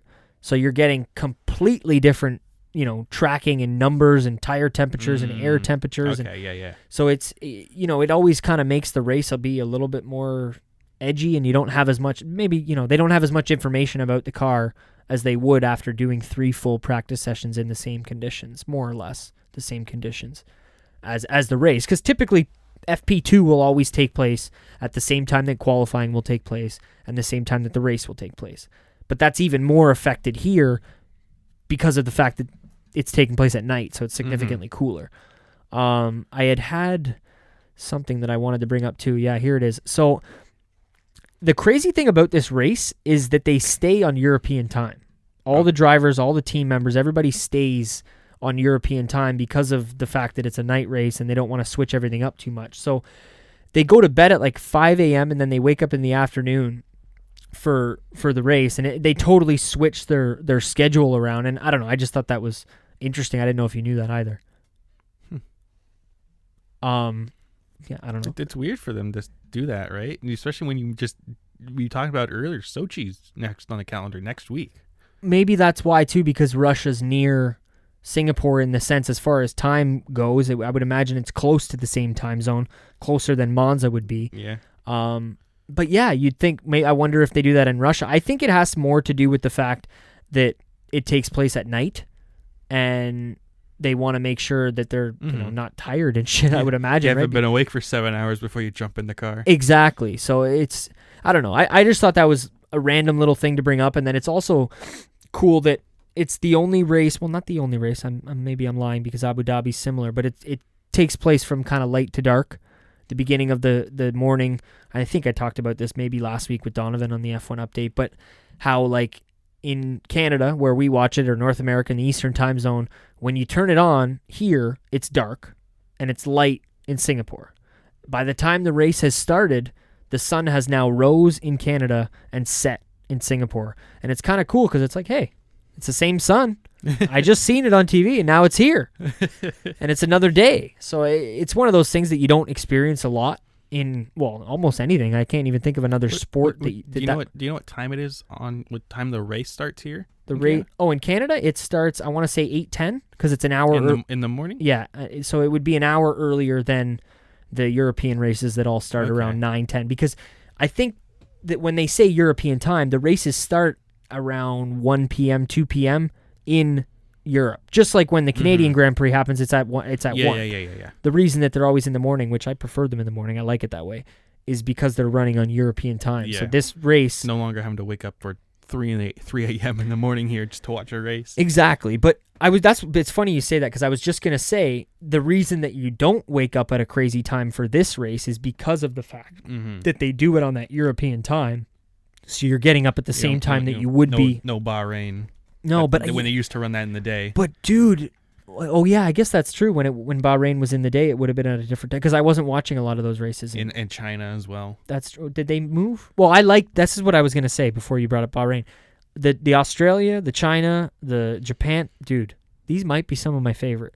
I love getting up at like 3 a.m. and staying up all fucking night to watch F1 in the middle of the darkness everywhere, and I don't know, it's like when you go and you watch, I don't know how many times you have, but the Wrestle Kingdom live. Yeah. And it has that I'm not supposed to be doing this, but I am. And it's You're just a goody two-shoes. This isn't for me. This is for the other people on that side of the world. You know what I mean? It just has that kind of the feel. And then, I mean, I've heard the guys, and I shout them out at this point. It's almost the old staying up late playing your Game Boy when you're supposed to be sleeping. Yeah, and I was going to bring up something different too, because I shout them out. I was going to say almost every week, but 3 Legs, 4 Wheels, they always talk about that first race of the year, the Australia race, and how it's the first race of the year and you're staying up really late, and it's the cool thing to do. And I don't know, I like that. The only thing that changes with it is I got a good routine right now with like watching, practice or listening to practice in the morning on the Friday when I'm working, and then I come home and rewatch it on TV,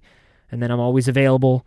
The only thing with my karting, I kind of have to avoid Instagram and everything while I'm at the track for karting, and then come back and watch qualifying. I'm the same way when Wrestle Kingdom falls on like a Wednesday, which it usually does.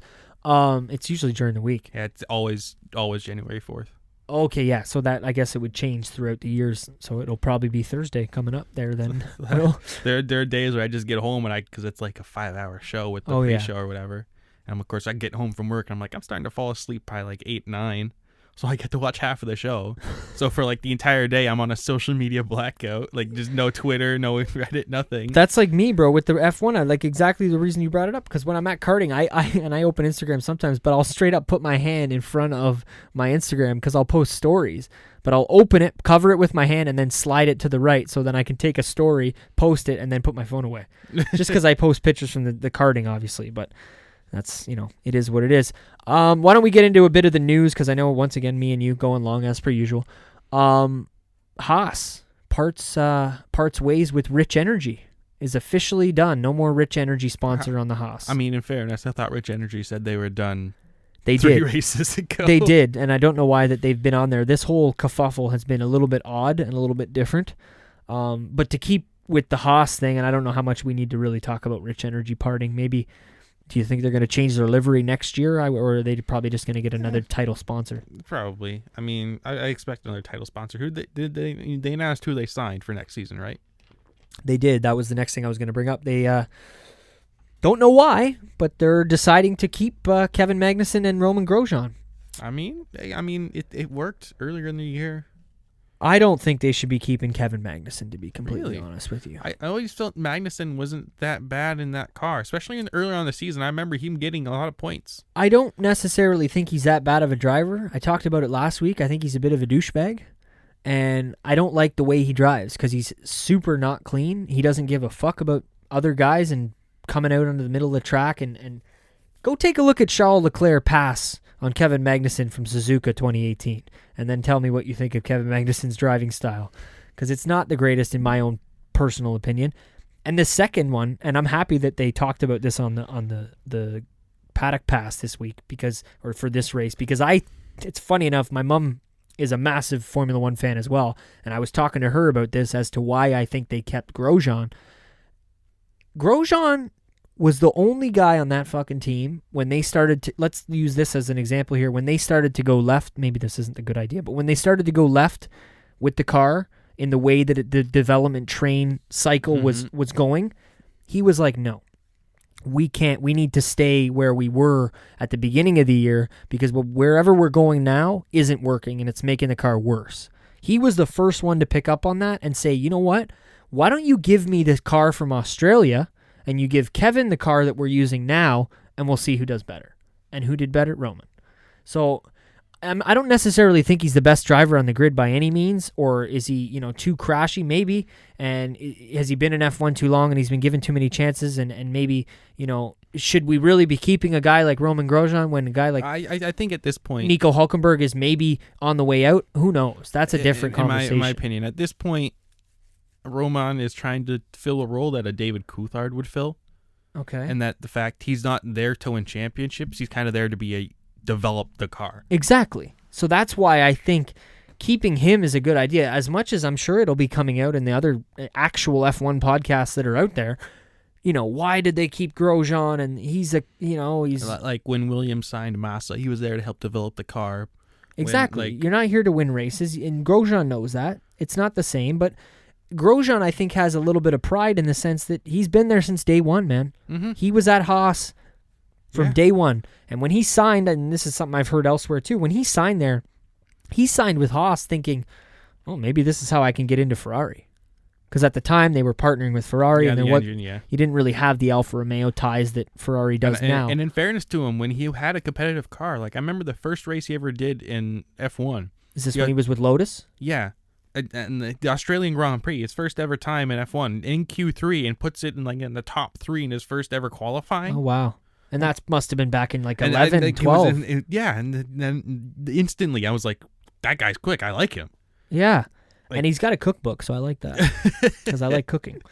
Or I used to like it more than I do today, but either way, I still like it. Good husband, Nick Selsa. Yes, that's well, maybe, I don't know.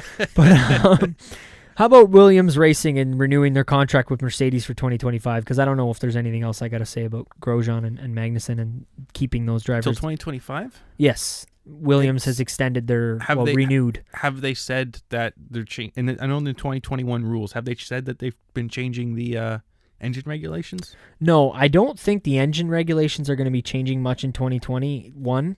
2020, the cars are going to be basically just like they are this year, just a kind of, an advanced version of that.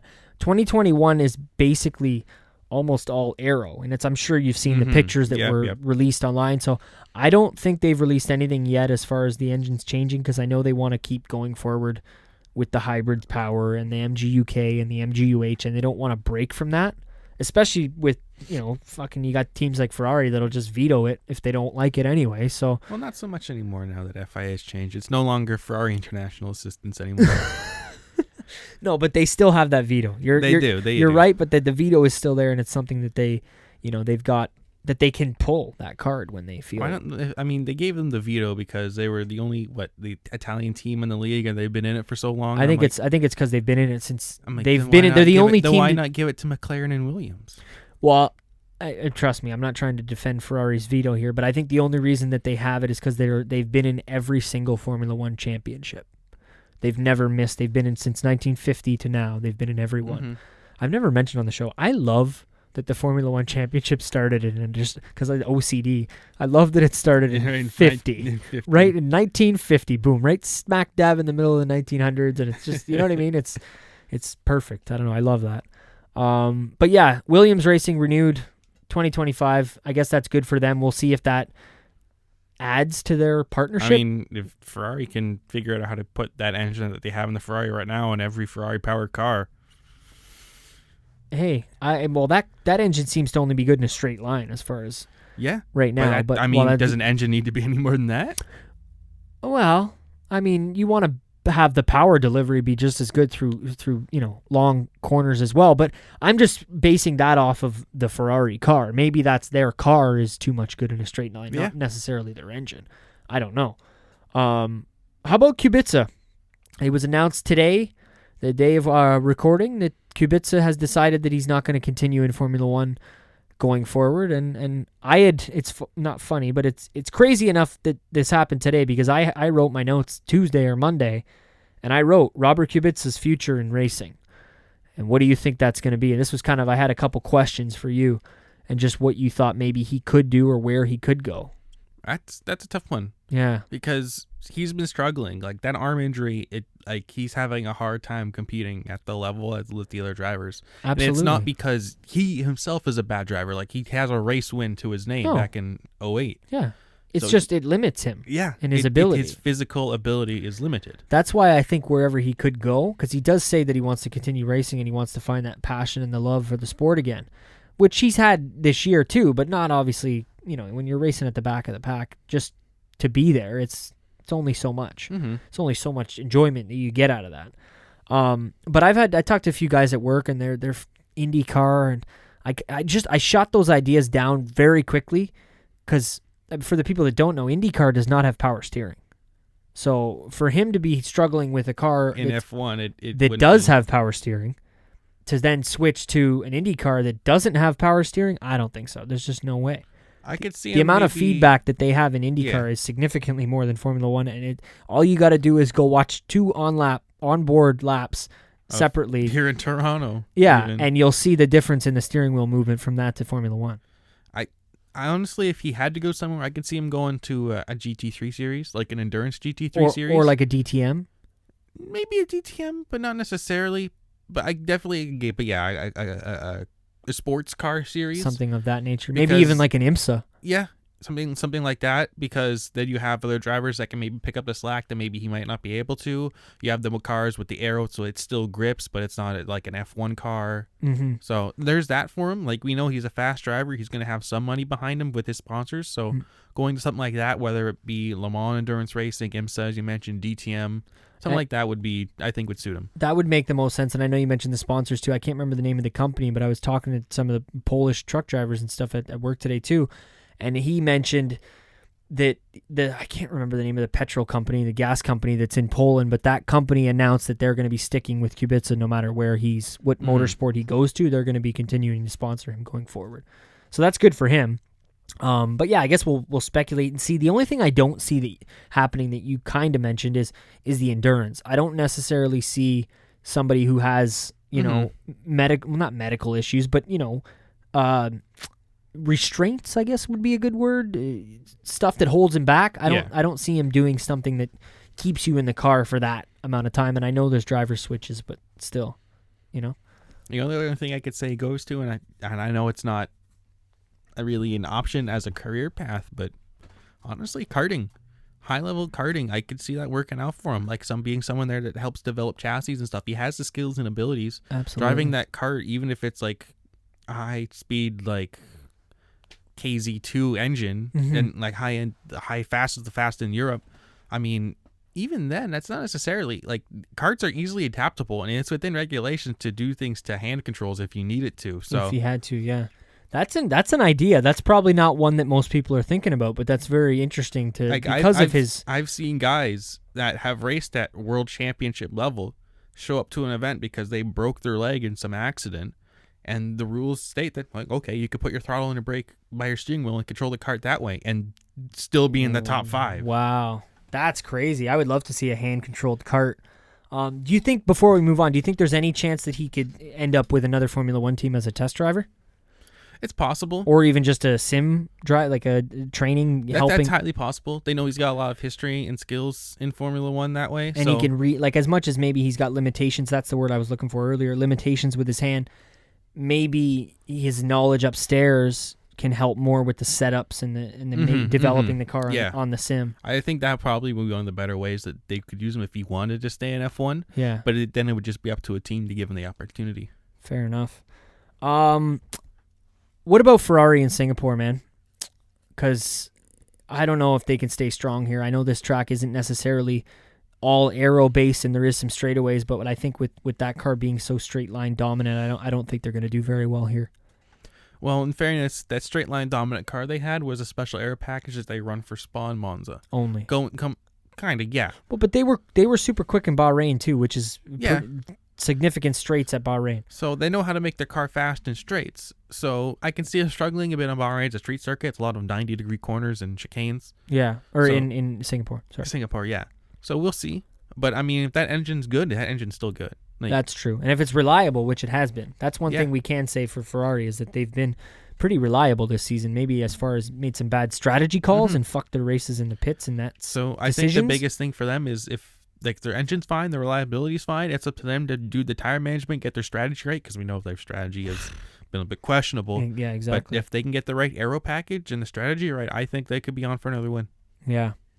I don't know about another win. I think it's possible. Obviously, anything is possible. It's a race, and that's why we watch it. But I think, honestly, if it isn't Mercedes, obviously, as most people would imagine, I think Red Bull's probably got the best shot at a win here. I think... Yeah. I was listening to, again, 3 Legs, 4 Wheels, and they had a virtual stat man, Sean Kelly, on there this week, and he gave a stat that I don't think there's been a race at the Singapore Grand Prix that a Red Bull hasn't started on the front row. Huh. So that's a pretty cool stat, and it's something that's interesting as far as, Their aero, they're not typically the fastest on the straight line because of that Renault engine, but their aero and the way... Yeah, and they developed the chassis. It's just like at Monaco, it's dominant, so I can see it being dominant at Bahrain too. It's funny you say that. Somebody asked me at work this week, they're like, so how is Red Bull so good with not the good engine? You know what I said to them? 2 words. Adrian Newey. And they're like, what? I'm like, the guy that makes the car. I'm like, if he was making Mercedes' car, it wouldn't even be a fucking competition. As much as Mercedes is already dominant, if they had him designing the car with that lump in the back, forget about it. Adrian Newey's designed so many championship-winning cars. I think he worked for McLaren back when Lewis was fighting for the championship at McLaren. Yep. He left, went to Red Bull, dominated there. I don't know if he worked. Did he help out with the Braun, or was he with Red Bull at that time? I think it was Red Bull at that time because that was the 09 season. Yeah, that makes sense with Vettel. Yeah. That was Vettel's first year in Red Bull. In Red Bull, yeah. Yeah. He also won in a Toro Rosso in 08. He did at Monza in the rain. In the rain. But yeah, I guess I don't know. Red Bull, like I said, they could win. They kind of. I'd like to see Albon get on the podium. That'd be wild. That'd be really cool to see something different like that. But unless Max, crashes out at the beginning, as long as he has a good qualifying, I think we'll see Max probably on the podium for sure this weekend. That's almost one of those guarantees from me. But yeah, I think we talked pretty much about everything as far as we want to get into on the F1 update, unless there's anything you want to bring up. I had a random one for you, actually. Not that this has anything to do with specifically Singapore, more me liking Singapore so much.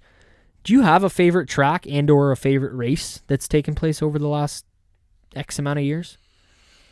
That's a tough one. Track might be easier to answer, but then race, obviously, you got to really scour through the stuff that you've watched over the years. A favorite race, that's a tough one. Probably Canada 2011.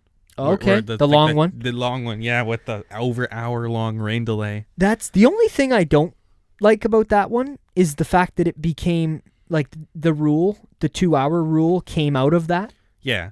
I wish we could still have a 3-hour Singapore Grand Prix. If but that's us as racing fans. But if you're tuning in to watch, I don't know, NBA Lakers, and you're like, oh, well, there's 2 more hours of F1 here because of a rain delay, I can understand why you'd be a little upset. That makes sense. That makes a lot of sense. So that's a good point. But yeah, Canada 2011 for our race as itself, just because Jenson Button had to overcome so many obstacles. And then on the last lap, Vettel, who we just hated at the time because he won everything, literally he slides out. Me and my dad are watching the race. As soon as he slides and Button goes through on the inside, we jump out and cheer. Oh, just like me and Nick would have been jumping if Chad Gable won the fucking King of the Ring last week. But yeah, bro, I wish I was able to watch that live. Well, not able, but I wish I had been watching Formula One like I do now at that time to watch that. But I've obviously seen the footage and the video of that. In terms of a track, I mean, there's tracks I like. I like Monaco, just in the idea that they can build a racetrack in such a populated city like that. And it's been there since 1920. Yeah, it's got history. Something. I like Canada because obviously I'm Canadian. Yeah, and it's a nice track too. Monza's just fun to drive as me as myself as a sim driver. I like the speed of it. Yep. Singapore's nice, night race in a city. But in terms of a favorite F1 track that they go to... Yeah, I like to watch on the favorite race weekend, let's say. That's a tough one. I'm only bringing it up because this is my favorite race weekend, so that's why I figured. Yeah. I mean, Japan's cool. It's Suzuka. Classic. Yeah. That is a very classic track. Abu Dhabi, it's got a lot of history. The nightlife there is great. That's usually a pretty good race to watch. And I like how Abu Dhabi's the final race of the year, and it's kind of they say it's the sun setting on the season. And yeah, I like that. I always like the Brazil That was usually a really good season closer when it was a season closer, especially when it rains down in Brazil at that track with some chucking down rain is some good races. Oh, back to 08 again. We keep going back to it. Or Lewis winning his first championship. Yeah, is that Gluck? Yeah. There was what was it, 2013 when Vettel managed to win after sustaining damage on the first lap. It rained and Fernando just wasn't in position to clinch the championship that year. I think that was actually 2012. Yep. And then I the only one I was going to bring up because I'm a little bit later of a Formula One watcher, but the 2016 with Hülkenberg and Lewis. No Hülkenberg, I don't think, at least. I'm talking about the one when, there was two. There was a major moment for Max when he passed Nico Rosberg in the rain around the outside of turn 3. Yeah. And then Max also lost it, was completely sideways and about 4 inches from the barrier, and then managed to turn the car back around straight and keep going. And that was also Lewis's first win in Brazil, which was cool for me because it was the first time I had seen Lewis. I think it might have been the first time I saw Lewis win a race, because I remember when I first got back in, Nico won like 3 or 4 races in a row before I was able to, because I started watching in 16 Monza, and Nico won like 4 races in a row. So I think it might have even been the USA was the first Lewis win I saw. But either way, yeah, I don't know. I guess so. Your shit. So there's a lot that you like. There was one though where it was when Nico Hülkenberg was actually in the Force India, the Black Force India. He got pole. Yeah, he got pole in the Force India out of nowhere. It rains down, and he's fighting for the top 3, and then he ends up getting into a crash with, I think it was Lewis, going into turn 1. And that's why we don't have Nico Hulkenberg ever on the podium. Maybe. Well, we haven't yet. Yeah.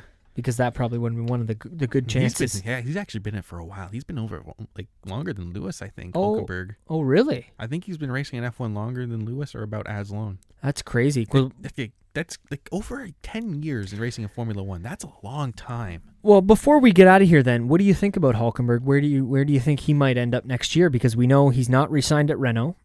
He's not going to Haas. And a lot of the other teams like Red Bull and Toro Rosso are wrapped up now. So there's maybe a seat at Alfa Romeo if they don't sign Giovinazzi, which I want them to sign because he's a fellow Italian. So I want to keep as many Italians on the grid as possible, especially in a sport like Formula 1. And I mean, maybe Williams, but again, I'd rather have Latifi go there because he's Canadian, and I'd rather have 2 Canadians in F1. And I mean, Daddy Stroll Racing isn't going to fucking kick out his son for Nico. Yeah. As much as that would be sweet to bring back the old Force India team of Checo and Nico. I don't see that happening, so I don't know. It's hard to say. That is hard to say. But if he doesn't end up being picked up by someone at F1, either as a test driver or, as you mentioned earlier, a sim driver, I could see him going to WEC. He does have that one Le Mans win. Yep. Like, I'm sure they'll always have a seat for him open there. But do you think he'll want to do that again? He kind of won the top biggest thing you can win other than the WEC championship at that point. Like, yeah. Again, that's the guy. We talked about Robert Kubica. That's the guy that I think needs to go to IndyCar.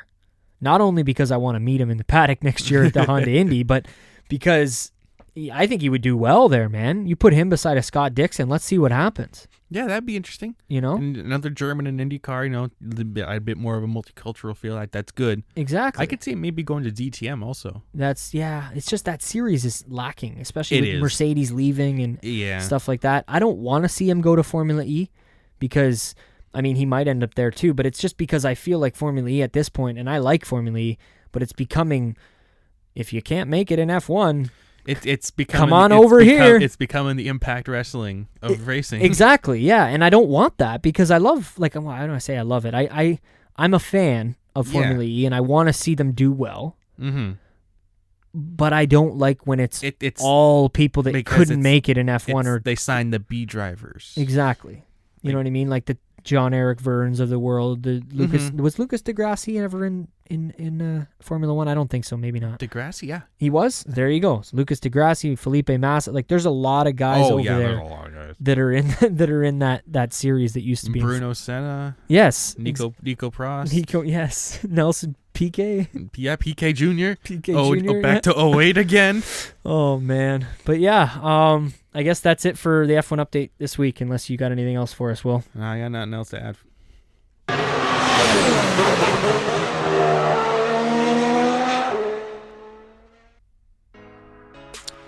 And that's it for the roundtable as well. Another good one, another long one, as per usual. We just got big mouths and a lot to say. That we do. But it was good. I feel like we covered a lot of different topics tonight. It was fun. Today, whenever you're listening to the show, I do that too much, and now I'm talking in this weird beat. But thank you for checking out the show. This has been the Roundtable, episode 54, Studio 54. Like I said, I don't know if that's a thing, but I said it at the beginning, so I got to say it at the end. We appreciate you checking out the show, the downloads, anything. We appreciate all of it. Send us an email, prowrestlinglookback@gmail.com if you want to get in contact with us. Any questions, topics for roundtables, future ideas for look back shows. Shoot us an email if you're interested in us bringing back the championship look back. That might be something that we can definitely get going. Give us a follow on iTunes, Spotify, Podbean, YouTube. Hit the 5 stars, subscribe, like, share, comment, all that stuff. I appreciate it. We appreciate it. At PW Lookback on Instagram and Twitter. At SCELSA for me on Twitter if you want, and Instagram. Will? I'm just Will. Just Will. Don't bother with the social media for Will. I'll tag him in the Instagram post if you really want to see his Instagram. And I think that's it. If you want, go to teespring.com/PWLB where you can get the new shirt. It's not a work, as well as other shirts, mugs, cups, all sorts of pro wrestling look back stuff on there. Don't forget to check out our sponsor at Pure Oxide CBD Oil. 2,500 milligram bottle, 5,000 milligram bottle, 3,000 milligram cream. Good stuff. I talk about it every week. No GMOs, no THC, pet friendly, anxiety, all that good stuff. And don't forget, Thanks for checking out the Roundtable. We got new things coming in the future, so stay tuned. And thank you for checking out the Roundtable. I am Nick. I'm Will. Stay classy, motherfuckers.